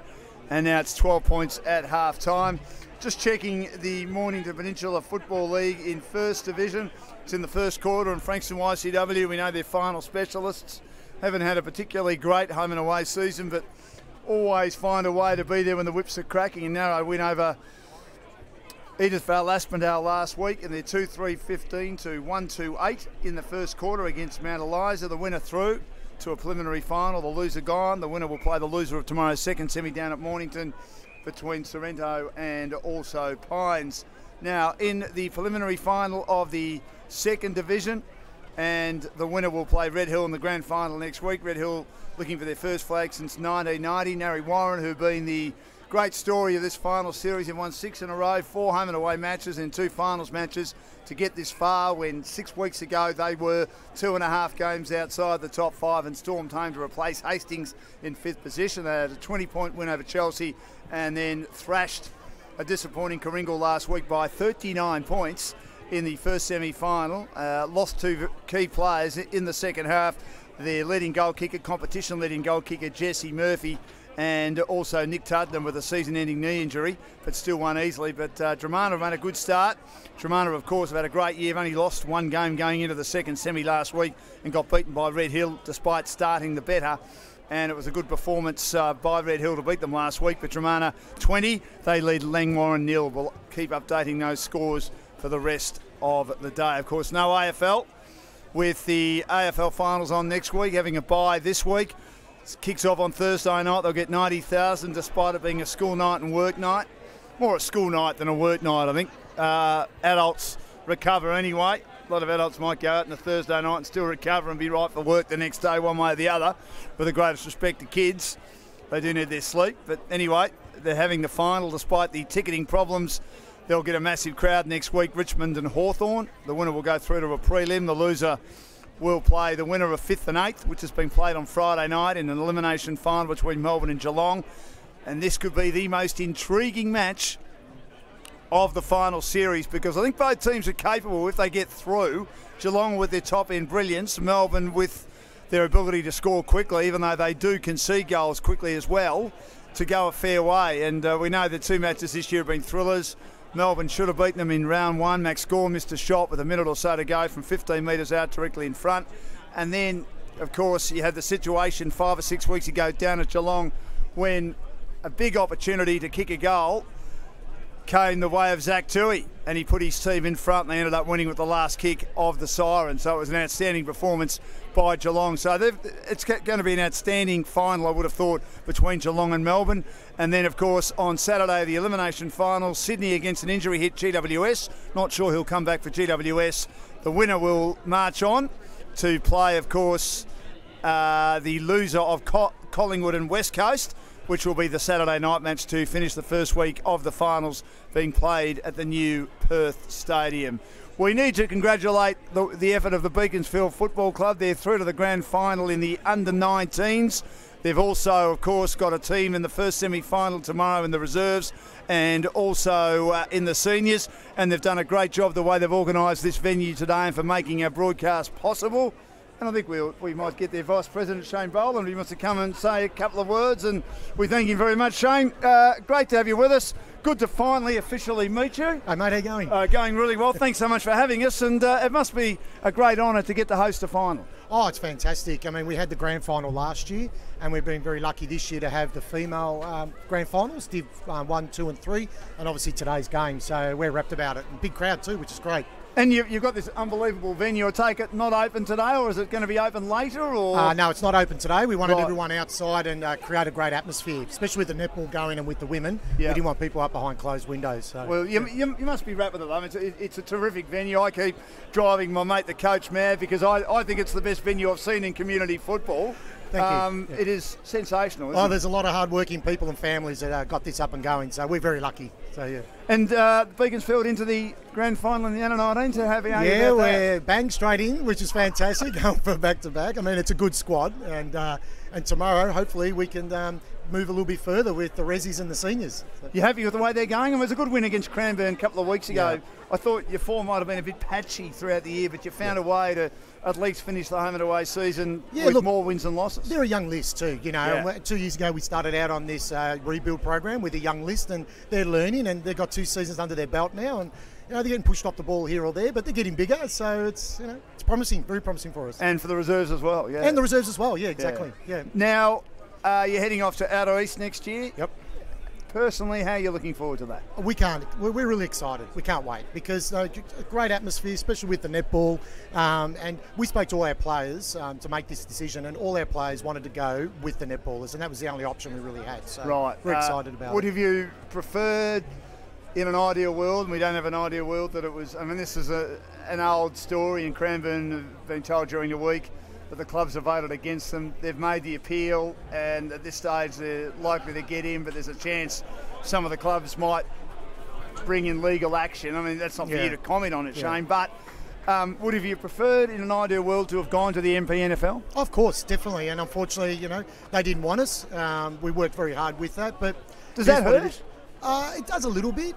I think they probably haven't really had a good look at who we are, all of us, and what we try to achieve.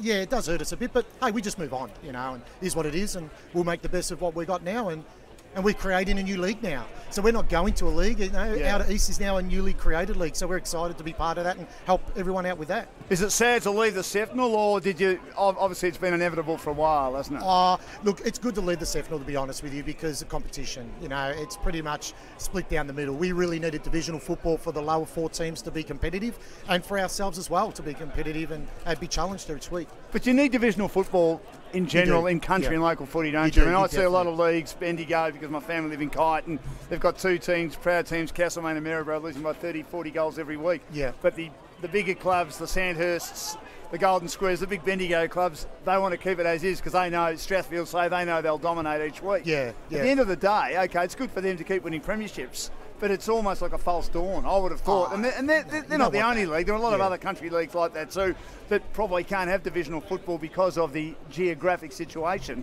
At least being an outer suburban competition or an outer suburban area, you can do that, can't you? Definitely, especially when you've got so many players like we have, especially coming in the juniors. You need to be able to find a right watermark.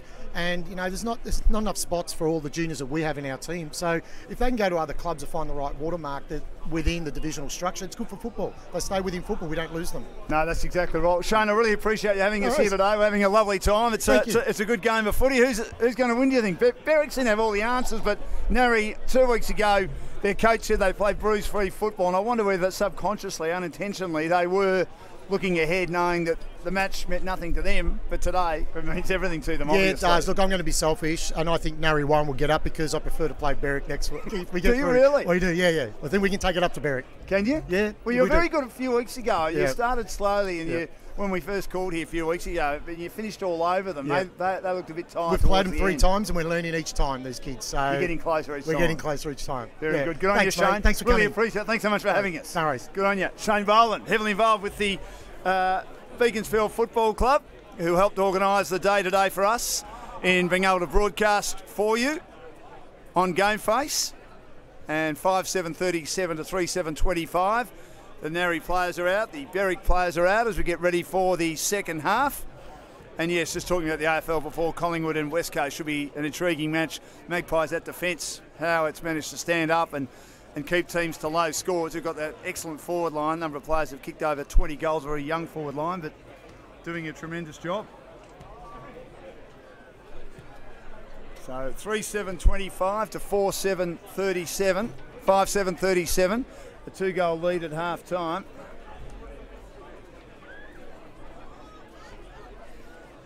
And the second half will get underway soon. Still a lot of football to be played. Okay, Dan, I'm back, baby. Great to hear from Shane Boland, who's organised today. He's the Vice President of the Beaconsfield Footy Club. And he wants Narre Warren to win because he believes that they can take it up to Berwick. They're a young team. And they've got a big match tomorrow against Cranbourne to see if they can stay in the comp and move into the preliminary final next week. The loser of this will be their opponent. At the moment, it's Narre Warren 2 goals down as it's knocked down on a couple of occasions by Patworth, and then charging forward Narre Warren towards half forward. Good contest at ground level for Scanlon. Can he pick it up? He does, Nick Scanlon. Throws it on the right boot, kicks inside 50, no mark taken. Again, they've got numbers at the back.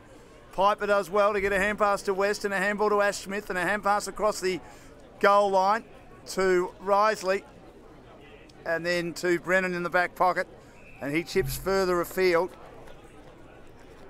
And they look to slow it down through through Hillard, who marks it right half back. Hillard will hoist it long towards the wing. Getting up high is Young to make a contest. Hand pass comes out to Jellyman. Turner was spinning by around the outer side. He tumbles a kick towards half forward. In the road though, McNamara for Narre Warren. Skidding kick on the half volley taken by Tonner, who's taken the long sleeves off. He got the hand pass out, but his teammate was taken in a tackle and taken over the boundary, Big Patworth. It'll be thrown back into play at half forward for Berwick, who are attacking the netball end. 5/7:37 plays 3/7:25. Great Berwick Master scoreboard, thrown back into play. Opportunity for Stagg. He was stripped of the footy. Now working in a tight situation. Asher for Berwick. So Magna hard on the boundary to Jellyman Turner. Knocks up getting the footy. Swings a kick inside 50. No mark taken. Sorozinski's at the back. He runs into a dead end. He has to kick on his non-preferred right. The kick is partially smothered inside attacking 50. Danger time for Narre. Ash Smith picks it up. Handballs out to McLean. McLean a flying shot. McLean misses from 25 out to the left-hand side of behind. Back to where we started at quarter time. 5/8:38 Berwick. Narre Warren 3/7:25. Opening couple of minutes, third term. No McLean showing there, Dan. No McLean showing there, Coach. He had a chance. He just did not steady. He could have steadied. He had more time. Sorozinski to himself. 3 bounces around the boundary, but he had well two done, opponents. McLean. Coming one way, McLean. Behind him was Morozov. Yes. Magnificent pressure, and McLean has managed to spot of a teammate Magna inside attacking 50. and that's what I call full ground pressure. McLean coming at Sorozinski, and now Morozov, who was chasing him from behind, is telling him all about it. Not enough support, though, from the Narre players either. They've got to come around him and say, bad luck. As Magna kicks the goal, and his team's got a 19-point lead, their biggest lead of the match, and that's what I call team defence being absolutely perfect, Coach. Which is exactly what they did last game. Obviously, I was just down in the rooms at half-time, and that's exactly what Kemperman wanted from his players. He said, look, I need you to hold the ball in the forward line because that's what we haven't been doing up until now. And they haven't been, really, when you think about it. It's been getting out too easy, hasn't it? Way too easy. But they didn't do that time, and McLean, I just finished having a crack at him. And what's he do? Brilliant. I can understand Sorozinski then fumbling because he looked ahead and he had one opponent in front of him, one behind him, but there was no support for him. So Matthew Shinner should be very disappointed with the rest of the team and be telling Sorozinski, just keep trying to take the game on like he was. You should never get too upset with your team or your player, particularly young players, for trying to take the game on. Hand pass comes out from Scalzo. Hurry boot to ball from Zeitzman, who's been quiet. He gets upended and his kick falls to the back, and Risley, who loves mopping it up for Berwick, takes it on the outer side of the ground, and an easy mark taken out there by Jellyman Turner again. Just has a knack of finding space, and he hits up money and marks inside the boundary at half forward. Squaring kick inside 50. Rutherford couldn't take the mark. He was very clever in bringing it to ground, but Scalzo, his opponent, wins it at ground level. Then he kicks towards half back, but it's chopped off by Tuck. Tuck with a low daisy cutting kick. It was a ripper, except straight to an opponent, and an easy mark taken by Ryan Quirk, who's also dispensed with the long sleeves at half time. He kicks it again down the throat of an opponent. So turnover city here, and Arthurson, a very reliable young defender, marking just outside attacking 50. Arthurson lowers the eyes. A player had got into space in Morozov, and they're at sixes and sevens a bit at the moment, the Narre Warren defenders. Lost a bit of confidence after that turnover resulted in that goal. 3-7-25 to 6-8-44. The margin 19 points. Could be 25 in a minute if Big Mozza, Andrew Morozov, manages to kick this goal for Berwick. Is that his nickname, Mozza, is it? I think so, Coach, yes. I would think so. You've called him Mozza. Could be Mozzie, Morozovi. Mosquito from 40 metres out. He leans back, the big Mozza, and he has stung Narre Warren. 3-7-25 to 7-8-50. Margin out to 25 points. The Wickers with the first two goals of the third quarter on the Berwick Master scoreboard. I tell you what, Dan, this could get a little ugly. I know it's, well, they've doubled their score, 7-8 to 3-7, 50 to 25. And I did call it early the last time these guys played. Do I call it now at the 5-minute mark of the third quarter? Let me give me another 2 or 3 minutes, Dan, and I will let you know. Never stopped you before, Coach. First time I've ever seen you sit on the fence and pull splinters out. Okay. Tapped down by Big Cyrillus. Tackle laid by Dylan Quirk, looking to hold it up as again they're winning the stoppages a bit too easily at the moment. And Rutherford received the tap from Cyrillus, who goes up again, and Rutherford receives it again. Here we go. Tuck. Tuck gets the hand pass out. Running on the outside is Rutherford. Kicks inside 50 towards half forward. Morozov lays a tackle after not being able to take the mark. Hand pass came out from Quirk. Now a hurried boot to ball in the direction of Berwick. And they're going to get a free kick for a shove in the back, and James Magna putting the body on the line, the former Demon player, right half forward, slightly right of centre half forward, will take the free kick. I'm calling it down even before this kick. I think Berwick have done enough. They're going to have to stop to lose this game. Well, they've just upped the ante, haven't they? They've upped the pressure. Well, the defence. Defence wins your games in any sport you play. Yeah. Remember, we've discussed this. Still got to score, though. Well, yeah, but you get the ball. And it's all about keeping it inside attacking 50. That's how you score, and your opposition can't score. It's not so much about stopping the team from scoring when they bring it inside their attacking 50. It's about keeping it in your attacking 50. That's the modern game nowadays. Well, that should be the game. Yeah. It should have always been the game. You've got to get the ball off the opposition to score. If you don't do that, you don't win. He's missed Magna, 7-9-51 to 3-7-25. McNamara, with as much hair as me, just slightly more maybe, kicks straight down the middle, no mark taken, big fist. They just can't get it past the defensive side of the ground. Although there's going to be a free kick to Beaconsfield. Player was brought down when he didn't have possession, Coach, and he'll take it at half back. Rubbish. It's Foot. He'll peer inboard and find Sorozinski, who looks to switch. Feeds a long hand pass out to McNamara, confronted back to Sorozinski. It's set up for a long time, a turnover again, but he was dumped after he had turned it over. Morozov slightly overzealous, and Matthew Sorozinski, who is trying to take this game on, but not getting a lot of support, in the red boots with the footy on the outer side of the ground. He'll dab a little half-distance pass, which will come off to McNamara, who swings a left footer around the corner, camped underneath it, Quirk, the skipper. He takes the mark. Dylan Quirk on the outer wing. Dylan Quirk will go in short again, and that's a good pass. And they'll look to try and get on with it. Gentile, he's kicked a half forward. Fisted away though. Good play by Jellyman Turner. But straight at the front was Muir, or King I should say, was camped underneath it. And he kicks to half forward, and the kick is turned over, and Rutherford was standing his ground and circumvents it at half back for Berwick. Delivers wide to the commentary side and finds Jellyman Turner. It's Rutherford, Jellyman Turner tuck. They're the hard nuts inside who are knocking up getting the footy. He'll square it back to centre half back as they play some tempo footy now, Berwick. And this is Hillard. Hillard goes wide again, down to Jellyman Turner. Jellyman Turner again. This is a better kick into the middle. Tuck takes the mark, feeds a hand pass off to Smith. Smith now, Ash Smith kicks to the outer side of the ground. They've got options everywhere. Risley on his own, building again. Risley again lowers the eyes towards half forward. The kick had too much on it, but running onto it now, looking to try and set it up is Thomas. Has a bounce, steadies from 40. Shot at goal, he's put it through. And that might have nearly shut the gate. In fact, it was Jed Smith who kicked that goal in the green boots.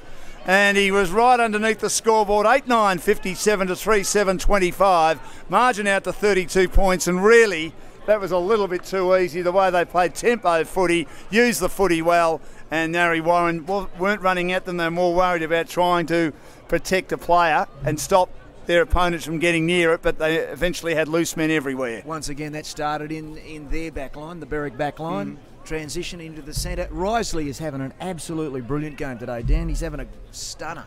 And, okay, his delivery wasn't onto the chest, but it was out in front, and then, of course, the goal was kicked. Tap down, and this time they might get a possession, Cox, but it's turned over again. And Arthurson got one high as he was taken in a tackle.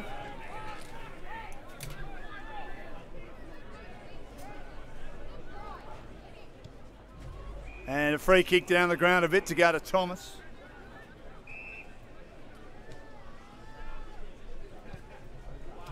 Thomas kicks long to full forward. Long and straight. And clears everyone on the line for another one. 9-9-63. They've blown this game apart in the first 10 minutes or so of the third quarter, Berwick. On the Berwick Mazda scoreboard, 9-9-63 to 3-7-25. A long way back now for the Magpies. It looks like at this stage they'll be playing in the prelim next week, Coach. Well, you'd have to say so, wouldn't you? The way it's looking, it just looked like it was going to get ugly early, and it has.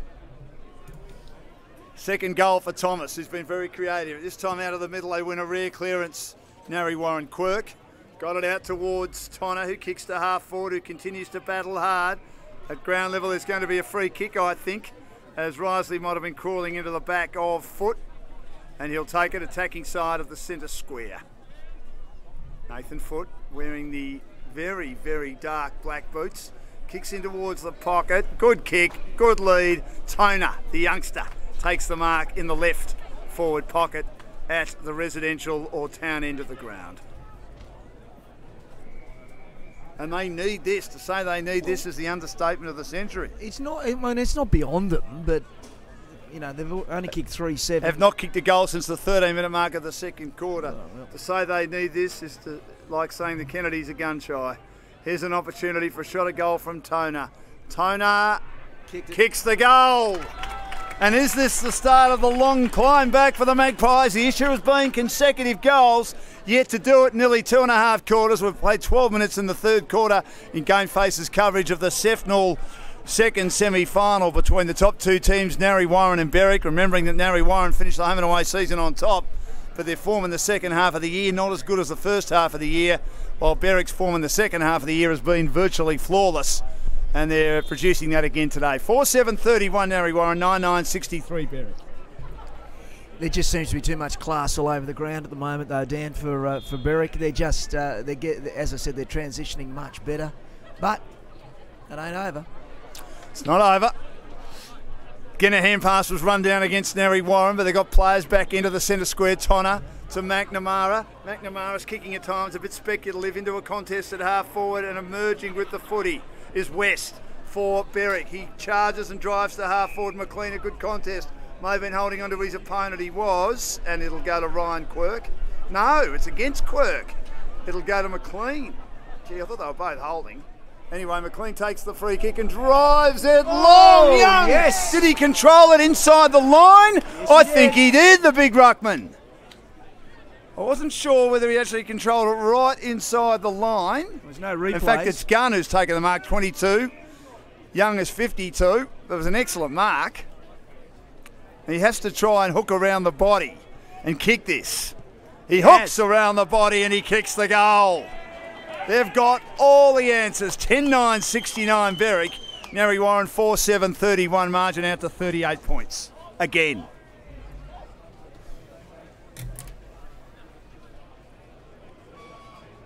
Look, I know I called it earlier, Dan, and I'm obviously going to stick with my prediction from about 10 minutes ago, but what I might say and make another prediction, I'm probably really not going out on a limb to make this sort of prediction, but this could be an absolute massacre if Narre Warren do not tighten up their defence, and actually they're not playing eyes up football, are they? They're just kicking the ball and hoping it's going to land in someone's... Because of the pressure. Yeah, the pressure. You're right. It's the pressure. Tapped down by Papworth, and Cox has taken in a two-man tackle. This is what it's all about again. The gang tackling is just relentless from Berwick. That's why they've kicked 5 goals to 1 in 14 minutes of footy on the Berwick Master scoreboard. Tapped down again by Shinners. Quick kick by Magna, inside 50 for Berwick, but standing his ground. Probably his team's best player, certainly in defence, has been Stagg. Little left foot kick comes off. Tonnis tried pretty hard as well. He'll flare it on the left foot to the outer side. He got bumped in the side. It affects the kick a little bit. Michael Collins recovered well when the ball hit the ground. Handball to a very quiet Zeitsman. That's a better move. He finds Toner, but he turns it over with a shocker. Taken by Connolly of Berwick. Connolly's nice little kick in the middle of the ground of Brennan. They got loose men everywhere, and the mark is taken by Rutherford. Rutherford on the wing in front of our commentary position for Berwick. Inside 50 measures the pass, but standing underneath it is Toner again for Narre Warren. Thank God he turned up. His squaring ball finds Colin McNamara 40 metres out from the goal. They're defending at the netball end. He kicks into the middle again. Arthurson came across Skelzo's path, knocks it down, allows Risley to grab it, kicked a half forward, but Richardson went up and took a very good, courageous mark. The tall defender for Narre Warren at halfback. They're working overtime. His kick's a good one towards the wing, and the mark taken by Wilson. He kicked a miraculous goal, but other than that, has virtually not touched it. He kicks towards half forward now, looking for someone to mark. Shinners brings it to ground. Scalzo had it pinched by Magna in the clinches. Got a little hand pass out. Big Young was there, had a fresh airy. Tackle Shinners. Was he in possession on the commentary wing? And the umpire says in a pretty tough exchange, you'll ball it up. Berwick 10-9-69, 5 goals to 1. Narre Warren 4-7-31. 16 played third quarter. Scalzo there spins in and out of tackles for Narre Warren. Handballs to Tonner, shows some candy, but the candy didn't quite be to his liking because he got run down eventually, and then Magna was claimed from behind and in front, and it's thrown up. 38-point lead. He had prior opportunity. He should have gone for that. Yeah, I think you're right there. Young, I should say, just beats Shinners, who was coming the other way for Narre Warren. There's going to be a free kick. Narre player taken off the ball as he was trying to crumb it at ground level, and little Dylan Quirk, the skipper, inboard kick, bobbling attempt to mark, but eventually paid to Tonner. Tonner this time kicks, attacking side of the centre circle. Cox marks, plays on, arches the back, 50 metres out, kicks wide in towards the pocket, almost Wilson. Second grab, couldn't hang on. West was with him, Risley as well, and the two solid Berwick defenders see it over the line in the forward pocket at the town or residential end, with the margin 38 points against Narre Warren. Back into play, tapped down by Young, clearing kick, only finds Sorozinski, who did well to form the wall, no. And then Tonner kicks into the man on the mark, but gets it back on the ricochet. Tonner to make amends from 35, but his kick misses to the right-hand side of behind. And Narre Warren 4-8-32, trailing Berwick 10-9-69. They get on with it very, very quickly. Clearing kick out to the running Jellyman Turner, who loves to find space, as we've said many times, and then a good contest by Thomas. He couldn't go for the mark, so he went for the spoiler post to Stagg. They've had a ding-dong battle today, and he goes over the boundary, attacking side of the wing on the outer side. Narre Warren down. They seem to be over-possessing in front of their own goal. I mean, there's a couple of occasions there they could have taken a shot. They didn't. Bingo. What happens? Smother. They're not going to give you any chances, Berwick. You just have to take it when you get 32, back into play. Tapped down by Shinners. Hurry boot to ball by Stagg. Fisted away towards the boundary before Scalzo could get there, taking side of the wing. Don't know how they can mix this up. They've got to try and bring it more to the commentary side, Narre. Do they make some wholesale changes? Do they try and bring Richardson forward as a different marking option? Because the medium-sized forwards have been well blanketed today, the two Scanlons, Stewie and Nick. Back into play. And Quirk tried to take on an opponent, the big man in Young, and he wasn't going anywhere in a hurry. That's Dylan Quirk, the captain of Narre Warren. Thrown up again. Shinners might have just beaten Young. The taps are even, close to the boundary. Hand pass not kept alive by Tuck. In fact, it was kept alive. I thought that went out. To me, he sort of gave up the ghost when it was shoved in the side of the hand pass, but it was still alive as he made 20 valuable metres just in front of the scoreboard. It'll be thrown up. 37-point lead to Berwick. Shinners arrives late, taps it down, and then Quirk tried to wriggle out of a tackle, Dylan Quirk. He couldn't. He got claimed. Again, it'll be thrown up a metre or two inside the boundary in the forward pocket. Shinners the tap. Quirk, good hand pass. Scalzo spinning by hard on the boundary. Left foot kick by Brad Scalzo, very close to the line. Wilson had it knocked away for Narre Warren, and then they couldn't get control of it between wing and half forward. In fact, was it off the foot? It was off the foot of a Narre Warren player. Taken by Risley, and Risley's kick is way too close. He kicked via the cape, and it goes out of bounds on the full. And Ryan Quirk will take the free kick in the back pocket at the netball end for Narre, who've been outplayed this quarter. 5 goals to 1 by Berwick. 69 plays 32. Sting's gone out of it, Dan. Yeah, at the moment it has. As he launches long towards the half-back line on the outer side, attacking it late, making a contest as Big Young of Berwick. But they have numbers at close quarters. Tonner got a hand pass out to Scalzo, wriggles through traffic. His kick again misses the target, which has become a real issue for them in this third quarter, Narre, and again it goes out of bounds. Just slightly attacking side of the wing on the outer side for Berwick. You said wholesale changes, Dan, as opposed to what, retail changes? Yeah, that's a good point, isn't it? Wholesale's all about, isn't it? Yeah. Being a bigger organisation, retail would be just a little bit of a refurbish, or as Ross Lyon calls it, a refurbish or a replumbing. Rutherford again from the clinches, gets a hurry boot to ball inside 50. It's close to the boundary. It's kept alive by Jellyman Turner. That was a good attempt to try and square it up, but the kick was run down by Narre Warren. King has it now, and King off a step, kicks blindly and poorly and badly, and leading to the pocket was Miller, and that really was a poor lead by Tom Miller, but the execution by Ben King was even worse, and out of bounds on the full, taken by Will Arthurson, 60 from goal. 32 playing 69. On the Berwick Master scoreboard, Berwick in front by 37 points. Big third quarter by the Wickers. Oh. And Arthurson on the left. It's coming back, but not enough behind. What a great kick. It just faded slightly at the end. It was really drawing beautifully, and then just faded to the left-hand side of the margin. Back out to 38. Little foot pass is all right from McNamara. Finds Stagg. Stagg flares it wide. Being held up, though, it's Dylan Quirk. Back to McNamara, he lays a Shevard. McNamara's pass finds Nick Scanlon up the ground looking for a kick. Back to Stagg, and then going up way too high was Piper, looking to take mark of the century. Michael Collins stood his ground. His back was used as a step ladder. He gets the free kick at half back. The veteran, wonder if it's going to be his last year. He kicks in towards the centre of the ground. Ash Smith stands his ground too. Ball goes to ground level. Dylan Quirk did well to crumb it and then tried to spin in and out of tackles, but got held up immediately. Ball again in the hands of the umpires in the middle of the ground.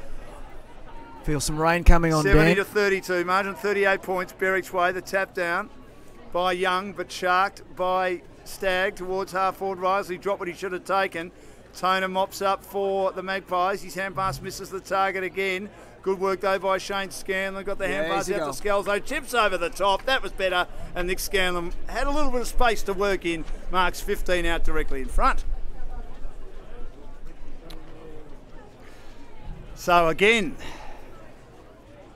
for their 5th goal of the match, but it really has been a battle for them to kick goals, and they've certainly not kicked goals in a row all day. Unless that changes, they're going to be playing the preliminary final next week as he drives it home from 25 metres out, Nick Scanlon. 5.8.38 Narre Warren. Berwick 10-10-70, 22 gone third quarter on the Berwick Mazda scoreboard. Yeah, well, is it a comeback? I don't think so. They've only kicked 5 goals and we're into time on the almost the 23rd minute mark of this third quarter, so they're going to have to change the way they play to kick. Well, they need at least another 5 goals and then stop Berwick scoring again as well. So, you know, there's 2 chances of that happening, Dan. So I would say, that's not to say that they can't fight back. It's not to say that they're not going to fight back. But they need to at least play for next weekend, because they will be playing next weekend if they lose this game, and chances are they will. So they need to take something into that prelim next week, Dan. Well, they need to, otherwise they face the prospect of going out in straight sets, which for this footy club who won 6 flags in 9 years between 2005 and 2013 would be a bitter pill to swallow. And a lot of good AFL players in recent years. Trent Craig, Matthew Boyd at the Bulldogs, 3-time best and fairest and All-Australian. Tom Scully have come from this club. As again, the pressure was unbelievable as Narre got the clearance, and in the end Ash Smith gets a high kick from a hand pass from Jellyman Turner inside 50 because of the immense pressure in the middle of the ground by Berwick. They kick inside 50, putting the Narre Warren defence under pressure, but they stand up for the time being. Hand pass Ryan Quirk to Dylan Quirk, back to Ryan Quirk. The Quirk boys combining well. That was Quirky. They kick towards the half-back flank, but in the Raiders riser, he gets run down. So the hand pass turned over by Shinners. Here's a chance now for Tainer. Handballs to Collins. They're on the run on the outer side. Met late by Piper. Still gets his boot to ball. Kicks towards half forward. There's going to be a free kick as the ball was coming in quickly. And if it comes in quickly, this is where the defenders might be under a little bit of pressure. It's what it's all about, Coach. Well, they haven't been doing it all day. No, for one of the few times they got players on their own in positions to be able to cause some damage. Despite Berwick's unbelievable pressure in the middle of the ground, which nearly caused a turnover, Narre had enough players to ensure that they got another crack at it. So Nick Scanlon, 2 goals in a minute, gets the free kick, kicks the goal, and for the first time all day, the Magpies kick 2 in a row. And are they close enough right on 3/4 time at the 24.5 minute mark on the Berwick Mazda scoreboard? I'm not sure. 6-8-44 to 10-10-70. It's been 5 goals to 3, but the last 2, most importantly, have come from the boot of the minor premiers, the Magpies. As you said, I mean, is that transition from the back line through the centre and down to the forward line, simply because they haven't given Berwick enough time to get organised. You give this team time to be organised and they will kill you, and that's what they've been doing, especially in early. And that's set up by the forward pressure, by the midfield defensive pressure, and therefore the defenders can get back and do what they like, mop up, like Risley, like Piper and others. Hiddles has had the job on Nick Scanlon, but on a couple of occasions he's been outplayed because the ball's come in 1-on-1 and he hasn't been able to get any support. Rutherford out of the middle, had the kick kicked into bodies while he was being tackled, trying to burst through. Michael Collins with that big body did brilliantly, wanted it so much. Good defensive hand pass to Tom Miller. Mark was dropped, but they eventually get it back on this occasion, the Magpies, to Miller. Miller does well as Stewie Scanlon dropped that mark. He kicks to half forward. At ground level, Jed Smith, he couldn't get control of it. Now they burst through again through foot. His kick misses the target. There's a lot of urgency with Narre at the moment. Down by 26 points. Getting the arms free in a tackle was Nick Scanlon. Out towards Zeitsman. The Zeitsman scrubbers a little kick while under the pump, and it rolls 5 metres closer to the behind post at the residential or town end. One more before 3/4 time would be handy because they've created a stoppage, the Magpies. 10-10-70 to 6-8-44. They have lifted. They have back into play. Tapped down by Young, goes to the back. Tuck does well to burst his way through, and then his pass is like a bullet, and he finds Thomas at half back. Thomas now will clear defensive 50 for Berwick in front of the coach's boxes, and that is a great contested mark by Rutherford, a post to foot, and he marks at half back. Those big bodies all getting involved then, Tuck and Rutherford, and he can slow it down and they can recharge for the last quarter. Rutherford will kick high in the gloomy skies towards the wing. Money from behind. Second third grab. in line. Takes a terrific mark. He was out of that contest originally and probably the smallest man in it. as he kicks to Magna. He's got the man bun money. You don't like it. Centering ball towards centre half forward. Good play by Connolly. He heard a teammate's voice behind him, young Jed Smith, in the bright boots, and he said, leave it, leave it, leave it. He knew that voice. Some players can be a bit outfoxed by that, but he knew, and that was good play by Connolly to allow Smith to mark on his chest and make it 32 points right on three-quarter time for Berwick. That's Magna's goal. If they kick this goal, that's Magna. He just a bullet pass from out on the pocket, just outside of 50, straight into the centre of the ground. Beautiful pass. Let's see what Smith can do. 40 out. He's kicked one goal this quarter. He's now kicked two. That first goal was threaded from the pocket, the far pocket underneath the scoreboard. And the heads might slump again for the Magpies after working so hard for the best part of 10 minutes to try and get their way back into the game with consecutive goals for the first time today. A 6-goal-to-3 third quarter, 11-10-76. Berwick, Narre Warren 6-8-44. Berwick managed to scoreboard 28 play third term. Can't be too much longer, Dan. Although how many goals been kicked in this quarter? 9 goals, so maybe we might get close to 30 minutes.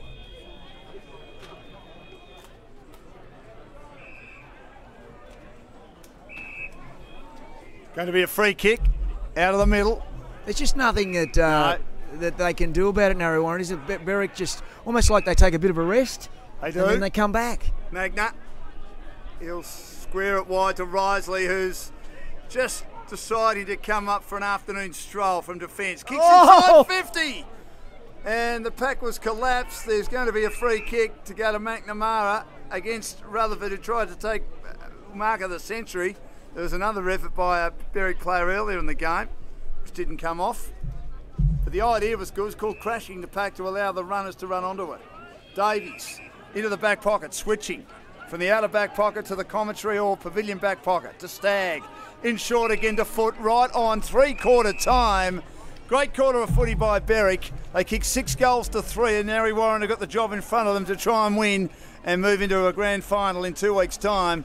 Berwick, if they win, will be in the grand final in 2 weeks' time at home, and Narre get another chance in a prelim next week. 6-goals-to-3 in the third quarter. Berwick 11-10-76. Narre Warren 6-8-44. For Berwick, they've shared the goals around today. Harry Money's kicked 2, Jed Smith 2, both in that term. 2 to Tim Gunn, 1 in the second, 1 in the third, and singles to James Magna, 2 to Trent Thomas and to Bailey Asher. While for Narre Warren, 2 to Nick Scanlon, both in that term, to give him 39 for the season. 1 each to Aaron Wilson, Jack Toner and Hayden Stagg. Three-quarter time, we'll come back and check scores in the other matches very shortly. But on GameFace's coverage of the SEFNL, good to be here for the second semi at Beaconsfield. Berwick 11-10-76, Narre Warren 6-8-44.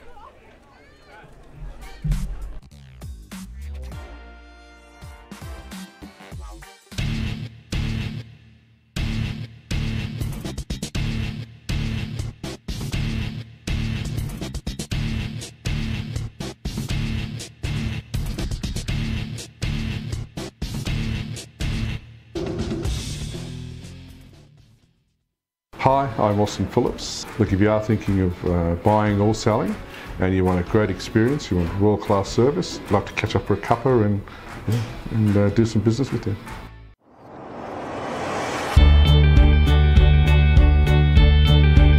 White Merchant from Youthers Real Estate, selling real estate born, bred and passionate.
Welcome back to Beaconsfield. Well, Narre Warren is like the boy at the barrow, the job in front of them, outscored badly in that quarter. 6 goals to 3 by Berwick, who kicked 5 goals in a 10-minute blitzkrieg at the start of the third quarter. And then 2 goals in a row for the first time all day by Narre Warren. Did ignite their aspirations slightly before a late goal by Jed Smith, who kicked 2 important third quarter goals for Berwick. Gave his team a commanding 32-point lead at three-quarter time. Berwick 11-10-76, Narre 6-8-44. And Narre have got a lot of work to do. And let's hear what the coaches have said, especially Matthew Shinners, the coach of Narre Warren, with the coach.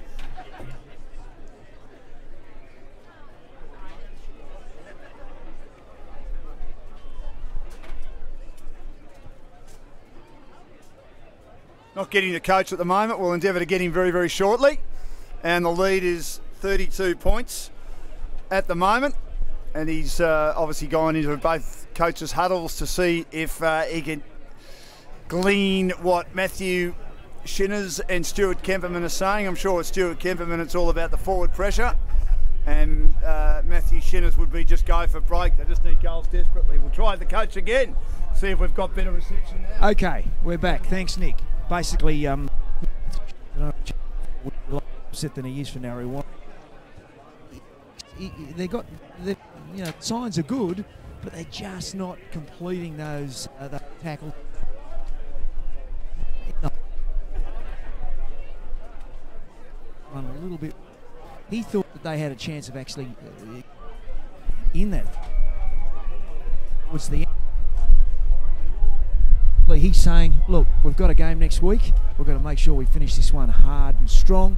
And for Stuart Kemperman, well, he just wants his boys to keep on working and work very, very hard, because if they don't, well, what's the score now? They're 5 goals to up at this stage. Of course, you have to say this game's gone because Narre Warren's only managed to kick 6 goals in 3 quarters, but still, anything's possible. But I'd say really all Narre Warren are doing at the moment, Dan, is playing for a spot. Well, they're going to go into the prelim next week, basically playing for a bit of pride and also to show that they mean business next week.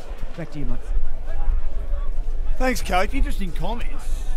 I mean, Matthew Shinners wouldn't be saying that, but I wonder whether he's almost conceding that it's gone. So we've got to go next week. It's not gone until the final siren. It's not like it's 10 goals. 5 goals, a lot of goals, and they've kicked 6 in 3 quarters of footy, and they haven't played all that well, and they've played into Berwick's hands that quarter. But where there's a will, there's a way. Now, Dramana will play in the grand final in the second division of the MPNFL. They lead Langwarrin 104-9, and Mount Eliza have a 7-point lead in the third quarter in the first division first semi-final. A loser out, the winner under the prelim, and they're playing YCW. Going to be a free kick, and the ball's on the outer side of the ground. Again, the intense pressure of Berwick as they drive it towards half forward. And the mark taken by Asher, who's been terrific again. He kicks to full forward. Money may have been held. It falls to Money again. He's a creative player, but in the end he's dropped the footy. Good defence by Davies. Has been solid again. Last line for Narre Warren as they defend at the town end. He looks in short. He sees big Shinners. Oh, he dropped a plum pudding. In the end he had to tap it away from prying eyes of the Berwick forwards, and they're still not out of trouble. He took it way too easily then, Trent Shinners. He should have gobbled that mark, and he didn't, and he put his team under immense pressure. And we know what Berwick is like when they get the ball inside attacking 50. They're baying for blood. They're baying for blood. It'll be thrown up. It's close to the boundary, and it's taken over the line, and it'll be thrown back into play. Skelzo and Magna, 25 metres around from the goal that Narre Warren are defending, and they should have been out then with Shinners, but he dropped that sitter. His team 32 points in arrears. Tapped down by Shinners, got a left-handed swipe at it. It's right on defensive 50 again. Brought to ground is Rutherford, and brought to ground in an unfair tackle according to the umpire. An illegal tackle is a better terminology, and at right half forward, Bryce Rutherford, one of the hardened-up midfielders for Berwick. He kicks towards full forward. Over the back, McLean picks up. McLean snaps, and he kicks it out of bounds on the full. He read that brilliantly, James McLean. He was waiting out the back. He knew the ball would probably not be marked by the pack in front, but he was in the best position. He just had to U-turn and in the end he was off balance a bit. As Narre back into play, they go straight down the line. It's not intelligent footy on the outer side. It is settled at the back by Ash Smith, who hooks around the corner for Berwick. But a good mark in front. I think that should nearly be paid to Ben King. I thought he had enough of that, but the umpire said no. And it'll be thrown up against the Narre Warren player at half back. 76-44. Tap down again, close to the boundary. And it's seen over the line. It'll be thrown back into play. Inside attacking 50 again, which is what the Berwick team's so good at. Keeping the ball inside their attacking 50. Sorrento won the reserves in the first semi today, so Seaford out in straight sets. Back into play, Coringal have won in the under-19s in the second division, so they're in the grand final against Red Hill next week. Kick inside 50, King, good mark. Good mark by Ben King. He's been solid again today for Narre Warren. He will spear it wide, and he'll find Colin McNamara, who's been playing in defence this year. Former prolific midfielder, 5-time Premiership player. Up the ground, Nick Scanlon looking for a kick. Kicks towards the wing, speculative kick in the road.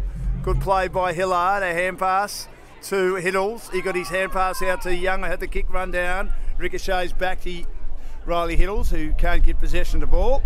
And another stoppage in the very, very cold conditions, Arctic conditions. Freezing. Now. The tap down to Scalzo from Shinners, kicks to the wing. Miller makes a contest, couldn't take the mark, right in front of our commentary position for Narre. His second ever is great, young Tom Miller. Probably not enough support again, which has been a real issue for the Narre Warren team this afternoon. 6-8-44, 11-10-76, 4 minutes final quarter. Young down again for Berwick. In the road, Collins. Kick smothered. Goes again. You can hear the slapping of the bodies. Magna might have beat him in his own game then. Hard, tough footy. Got his hands free to Young. Spiral punts Berwick to half forward. Going with the flight Davies. Couldn't take the mark for Narre Warren. Dragged to ground in a tackle. And the umpire says, I don't think he could do much there. I'll ball it up. And he's telling the players to just move out of the area, very congested at half forward, into a tackle most again, Berwick, at the town end of the ground. Brennan got the hands free, a hand pass to Arthurson, a hand pass now to Asher. Asher a hand pass to Rutherford, steps around an opponent. He kicks towards the hot spot at full forward, fisted away again by Davies of Narre Warren. Players down at ground level, a snap at the goal by Brennan. He kicks off balance.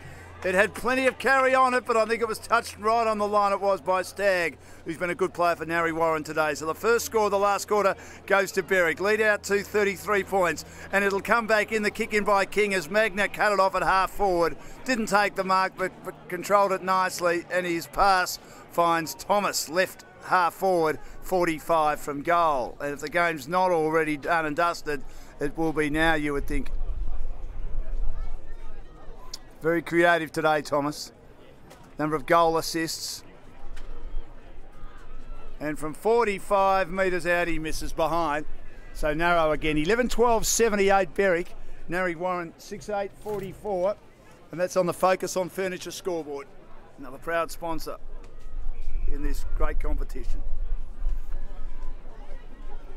McNamara to the outer side. Miller couldn't take the mark at the drop. Brennan a handball. Ash Smith has been reliable again. Quick kick by Thomas off one step to half forward. Money had the field to beat, couldn't take the mark. Ball goes to ground. Narre Warren player got a shove in the back as he was trying to break free. Tackle was laboured a bit clumsily by Gunn. And Collins with the free kick goes wide to McNamara. The two veterans combining again. They've had a lot of the footy, but McNamara getting it all in his back half. And Jellyman Turner not allowing him a lot of room on the mark. He kicks to Quirk, who gets up, Dylan Quirk. He marks it half back on the commentary side, but they can't clear their defensive area. His kick finds Cox. Cox might have a chance here. Scalzo up, couldn't mark. Ash Smith with him. Scalzo gets out of a tackle and then lost control in the tackle when Smith came back for a second effort.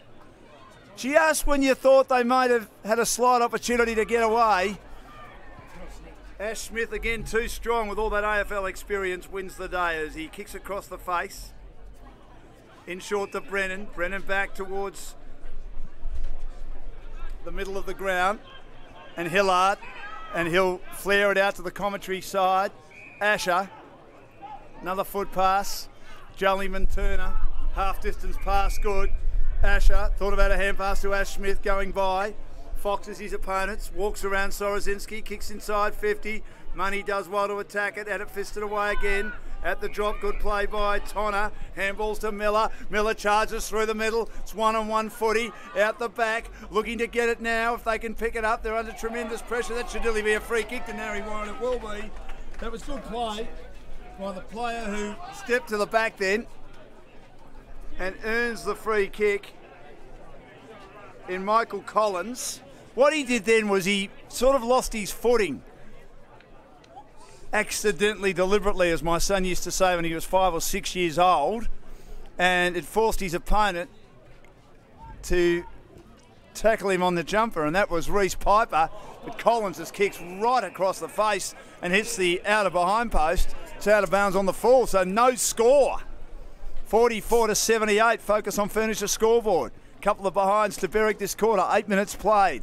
High kick comes out of defence by Berwick to the half-back flank. Up goes Shinners, off hands. Good roving Brennan has been reliable again today for Berwick. Quick kick to the wing. Money up 2, 3, 4 times. Had a good contest with Ryan Quirk. Got the hand pass to Brennan. Got the hand pass now to a player running through the middle in Jellyman Turner. And he goes across the face. And the mark again towards Thomas. Kicks low and flat to fall forward. Almost a mark to his teammate. Couldn't take it. Gunn tried to get boot to ball. He couldn't get as decent kick as he wanted. Money and opportunity. Cleared out of defence again by Narre Warren. Under immense pressure. Every possession for them. Tapped down by Rutherford again. He's got numbers queuing up. One of them is Piper.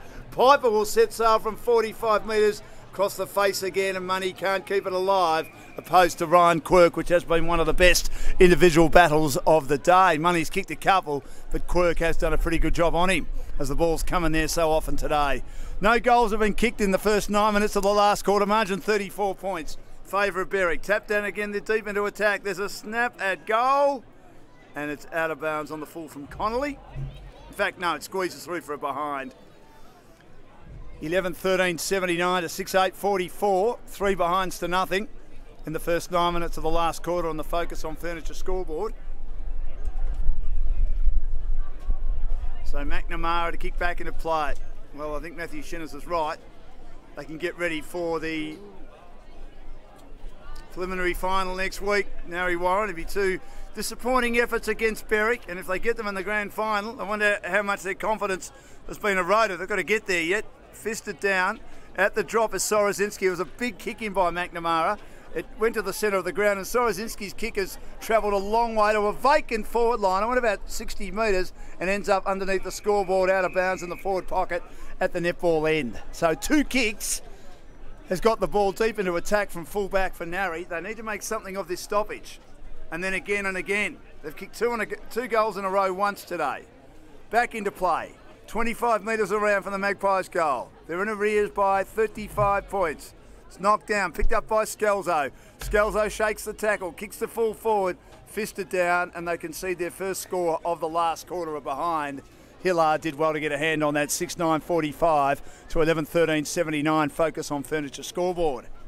Well, Dan, I was just out to the side there where the girls have been playing, the ladies have been playing their grand finals, and I can tell you what, it is freezing. Oh, absolutely freezing. We're on the other side of the well, building. You've got your driving gloves on as Risley, an experienced player, and also your gloves that keep your warm gloves on. Well, so what you're saying I just wear the gloves for looks, so I want to look cool? Is that what you're saying? Yes. Yeah, well, okay, fair enough. What's wrong with that? A no ball bolt as Risley stepped over the mark, committing the Cardinals sin in footy. Danger time maybe, but their defence has been so good. Here's a chance now for Scalzo. Picks it up on the left. Didn't have enough carry on the kick. Close to the line. It's rolled through for a behind. Berwick player was taken high, but over the line. And that was Asher. So Piper will inbound now. 6-10-46 to 11-13-79. No goals kicked in the first 11 minutes of the last quarter on the Focus on Furniture scoreboard. You've seen the score in the second division preliminary final, Coach? I haven't, Dan, because I've been too busy getting the camera ready for after game. What is it? Dramana 104, Langwarrin 9. Oh, no. Yeah, the bubbles burst today. Yep. Kick back into play by Piper's out of bounds on the full, and McNamara will take it. No, he won't. Davies will take it. We're not there, Dan, that's why. 60 metres out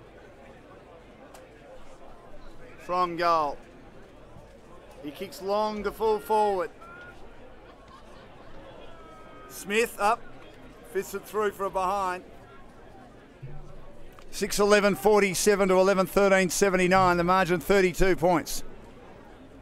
So Ash Smith, it's his turn to kick into play now. Oh, gee, he went very close to the edge of the goal square as well. He kicks to the outer side, off hands Morozov. He does well to fend off a tackle. Got the hand pass out to Asher, who's been very good again. Rolling, kick to the wing on the outer side. Taking his eyes off at Connolly, but he did well on the up to try and get a hand pass out to Asher. Ball rolls forward again. Approaching half forward. Mitch Cox puts the body on the line for Narre Warren. Tapped down again by Skelzo, close to the boundary. They've got numbers everywhere. Asher again, Berwick as they cut it off. Connolly tried a little clever kick but had it smothered. And now it's taken by Foot, who can't extricate himself out of a tackle at half-back for Narre Warren. It'll be thrown up as the Sting has well and truly gone out of this game. 32-point lead, 79-47 on the Focus on Furniture scoreboard. Tap down again.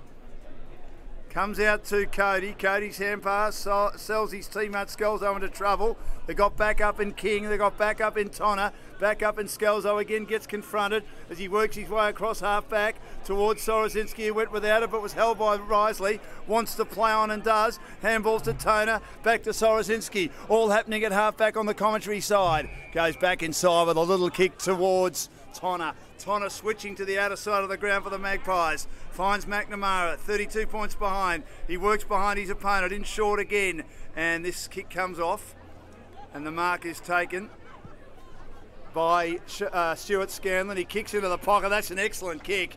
And Wilson's a bit of a miracle man with his ability to kick goals from anywhere. But bar that wonderful goal in the second quarter, hardly sighted today. And he kicked it in general play on the run from underneath the scoreboard, slightly closer than where he'll take aim at this in the right forward pocket for the first goal of the last quarter at the netball end. On this form or this performance today, Dan, would you have to say Berwick are looking... Yeah, they'll win the grand final. Very, very Wilson's strong kick is miscued to the top of the goal square.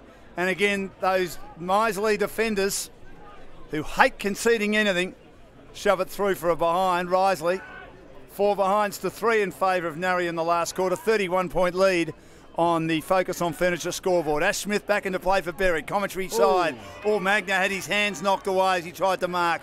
Good play at the drop as it was crumbed by Scanlon. Nick Scanlon taken by Foot. Kicks long to full forward. Almost a mark taken. But waiting at ground level, Ash Smith will get a sweeping hand pass out to Risley. Chips a little kick towards Asher. He wore a bump. He got a hand pass to Magna. Magna tumbles a kick to the wing. King a big fist from behind. The Magpies have got numbers at ground level. But a touch of the fumbles again by Foot, so he has to be a tackler. That's happened a few times today. He who hesitates is lost. They could have got a chance for another forward entry. Margin 31 points, 15 gone final quarter. Still tough, isn't it? It is tough. Till we saw Young the tap down again. Rode by Asher. Asher with a hand pass close to Brennan. Brennan avoids it being smothered, but his kick will be chopped off by Michael Collins, who has tried pretty hard today. Collins now kicks inside 50. In front, good play to get involved in the contest was Hillard. Then getting out of a tackle, Hiddles on a few occasions, but the hand pass was run down, intercepted by Shinners of Narre Warren. Arthurson couldn't mark. Scanlon, I thought Stewie Scanlon taken without the footy. Picked up by Cody. Cody squeezes a kick and is brought to ground, as is his teammate Stewie Scanlon, a couple of metres up the field just outside the goal square, as it was going to be picked up by Risley, who was like a goalkeeper for Berwick in the last line, and there's going to be a free kick. In fact, it'll go to Sorozinski. There are a number of players tackled. Sorozinski kicks the goal from the goal square, and they get the first goal of the last quarter for both sides. And it's taken some 16 minutes, 1-5 for Narre Warren this quarter. They've done a lot of attacking in the last few minutes, and Berwick have kicked 3 behind, so it's 7-12-54 to 11-13-79. Are they any chance, Coach? No. Oh, but none at all. Well, of course, there's always a chance, Dan, but I think Berwick would have to completely stop. You're probably looking at the, what are we, almost 17-minute mark. You've probably got another, well, let's just say maximum 10 minutes. I don't know. They can't. They've got to kick. They've got to kick 4 goals, 1, and Berwick have to stop completely, and that's just to tie them. So no. Correct. 79 to 54.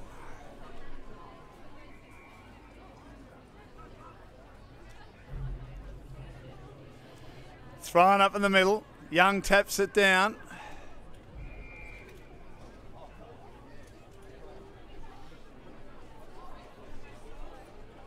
Post to Shinners. Shinners wins it on this occasion. Comes out to Rutherford. He gets out of a tackle. Quick gift to Jellyman. Turner on the left. Sideways kick to the outer side of the ground. Connolly had the field to beat. Overwhelmed by numbers of the Magpies, and they win. A little tap to Dylan Quirk, receives cleverly. Handballs now to Foot. Threads over the top. Good play to Collins. Gets a hand pass out, slipping over Miller. Again, an opportunity goes begging. Close to the boundary line, Cox. Not sure he had complete control of that football. And it's over the line. In fact, he didn't. He'll get a free kick at half forward. Must go. They're 25 points down. 17 gone the last quarter. Cox kicks to full forward. Almost Richardson who's gone forward. Couldn't take the mark. Off hands. Cleared out of defence by Rutherford. Rutherford drives it long, but camped underneath. Zeitzman takes the mark on the outer wing. He will kick towards the middle of the ground. On the bounce to little Toner. Toner now on the left. He'll wobble the kick inside. 50! Player on his own, Mitch Cox. Have a look at the flag, Dan. Yeah, it's starting to play. You're right, Coach. I've just noticed that now to the netball end where Narre are beginning to finish all over Berwick, who look really, really spent. Well, they've got the wind. Narre's got the wind. All of a sudden the wind's from across the ground. It's now running down the ground. He's kicked 6 goals in a game this year. He's one of 4 Narre players like Berwick who've kicked over 20 goals this year, Mitch Cox, and Tom Miller's kicked 17. Needs to kick it. Has kicked it. Has kicked it. They're as close as they've been since early in the third quarter when Berwick kicked 5 very quickly to nearly blow this game away. I say nearly because I can't see the fat lady yet, Coach. 11-13-79 to 8-12-60, margin 19 points at the 19-minute mark on the Focus on Furniture scoreboard. I'm not going to refer to an obese lady, Dan, in this modern age, with all due respect to obese ladies. Look, they have stopped, and the wind pretty much is blowing in Narre Warren's favour, Dan. So, yeah, I suppose anything's possible, but Berwick really, all they've got to do is dig deep, like they did, remember, in that game last week, 2 weeks ago. They did the same thing. Well, I think the game was lost in the first 10 minutes of the third quarter as Shinners tries to win it down and barge his way through for Narre. Now, Berwick will be happy with this, stoppage after stoppage after stoppage. Narre have just got to go for broke here. Nearly 20 minutes played, so we're approaching time on margin 19 points in the final quarter, 60-79. And Big Young has got involved in a contest and come off second best, the big ruckman. So Cyrillus has had limited game time to Young today for Berwick. Oh. It's socket out of the middle by Narre Warren. Toner does well to avoid the smother and gets the hand pass out. Foot, 40 metres out, steadies. But didn't steady enough. He did well to rush through the middle of the ground and rush inside 50, but maybe emphasising the word rush. I thought he'd steadied more than he had.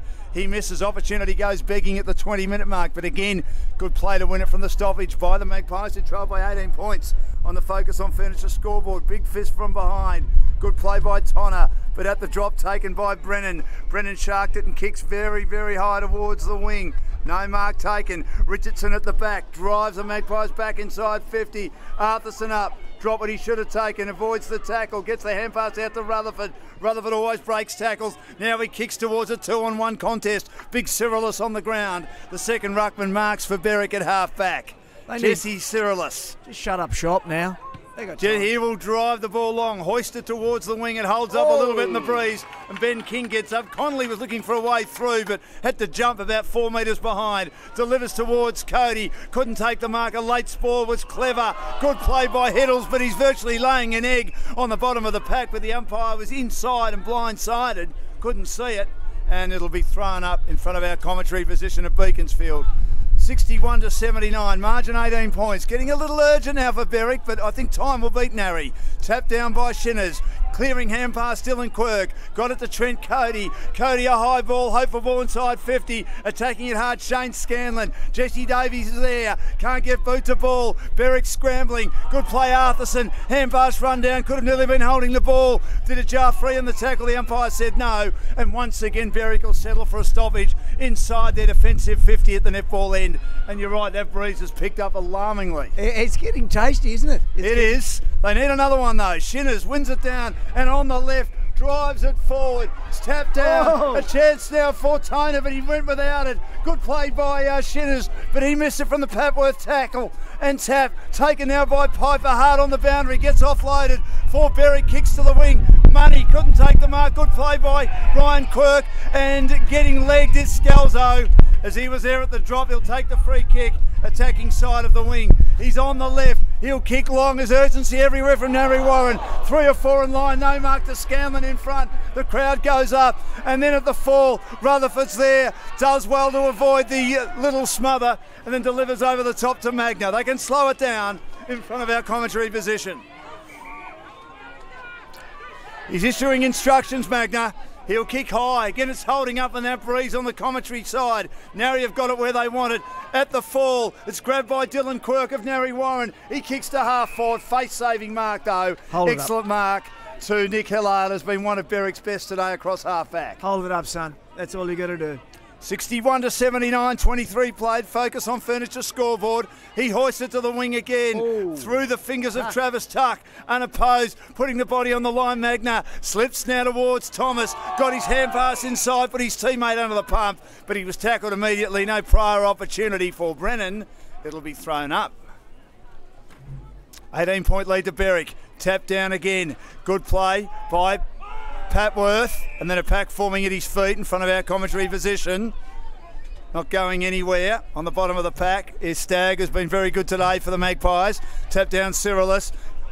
Papworth is there. Tuck taken at a big tackle, put it in by Collins. 2 massive balls, and Tuck somehow extricates it out towards Jollyman Turner, but his kick is marked by McNamara. Did well in the swirling breeze to control that. He finds Tonner. Tonner chips over the top. Sorozinski on his own on the outer side. Takes the mark, delivers to half forward. Terrible kick. Morozov does well to charge through, then loses his footing. Also involved in that exchange, Narre Warren, as they hold it up. Hiddles came through as well, and it'll be thrown up inside the centre square on the edge. They've done well here, Berwick. 18-point lead. Tap down again. Trying to get through. Player went down, put the body on the line, and will come up with a free kick. Jollyman Turner, who's been superb today.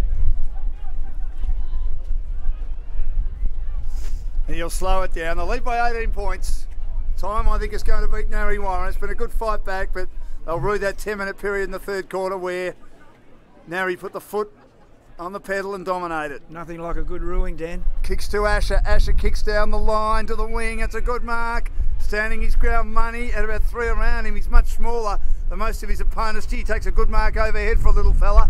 Kicks towards half forward. Bounce, eludes everyone. Bar King of Narre Warren brings it back to the wing, but once again camped underneath it. These experienced campaigners of Berwick, they're not panicking. James Magna is the recipient of the mark on the outer wing. He's in short. It's almost intercepted by Narre Warren. Spills to the back and putting his body on the line, controlling it. Needs to make sure he gets rid of it with players around him is Thomas. Eventually Narre Warren win it. King a hurried boot to ball. Kicks quickly towards the wing. Gets away from Shinners. At the back, good bounce Sorozinski. It's hacked out of mid-air. Towards half forward for Narre Warren. Piper has it. He doesn't get the best bounce either. And Ash Smith gets a hand pass to Piper close to the boundary for Berwick and now to West. And now to Hillard. Hillard has time to steady and could change his mind a few times as to what he wanted to do. He hits up with a half-distance pass in Asher. Asher goes back inside to Rutherford, who's been brilliant today. The co-captain, he can square it up inside defensive 50. They can just eat away time on the clock now. To Risley. Risley will kick, and the big fella, Cyrillus, with the injury to Young. He'll have a couple of weeks to get over it, I think. 79. 11-13-79 Berwick, 8-13-61 Narre Warren. Focus on Furniture scoreboard. Down the line goes Cyrillus, and almost a mark down there to Richardson of the Magpies. He goes to ground, as did his opponent, and it's over the line. Travis Tuck, 2 big bodies involved there. Again, just slightly attacking side of half forward. Berwick have not kicked a goal in the last quarter. They've kicked 3 behinds. Narre, after no goals kicked in the first 15 minutes, have stormed back with a couple, but they've had their chances. But again, that defensive of Berwick has been absolutely outstanding, as there's another fist over the boundary again before Magna and Scalzo could keep it in. 79 plays 61. 27 minutes gone in the last quarter. Time's going to beat Narre Warren. Tap down again. High. Almost too high to Dylan Quirk on a couple of occasions. Goes in again, the little fellow. Thomas is all over it for Berwick, and they'll be very happy with that. Contest after contest after contest. Berwick have done just what they needed to do. Yeah, really. they have. Just enough in this last quarter. Shinners and Cyrillus. And again, Bailey Asher, ball held to him, going nowhere. Throw up right in front of the two coaches' boxes. At Beaconsfield on the commentary side, the tap down again. Asher squeezes a little kick towards half forward. Attacking it hard is Dylan Quirk, taken under tackle, and he's seen over the boundary. Not Dylan Quirk, Ryan Quirk. Boundary throw in just inside. No score for about 5 minutes. Berwick have just shut up shop again. 79 to 61. Tap down, little hand pass Cody. Taken quickly by Stagg. Kicks to half forward. And getting in the way with an excellent contested Mark Risley. How good's he been today? As he beat Foot comfortably. Best on ground, Sorozinski on the mark. He's been great. Hillar's been very good. Rutherford as well. Kicks to half forward on the commentary side. Cyrillus makes a good contest. Magna spins by, didn't take the footy with him. It's taken by Cody of Narre Warren to Dylan Quirk. He keeps trying hard. Cocks up on the second grab, takes the mark, brought it down. He's rushing back to Piper's take this. back as a step lad. He's got to go back and just kick it quickly. Not even think about it. Time will beat them, but 2 goals looks better than 3 goals. And there's the siren. Berwick are into the grand final in a fortnight. Cox goes for the ball burster. That is one of the highlights of the day from 55 metres. Gun barrel straight.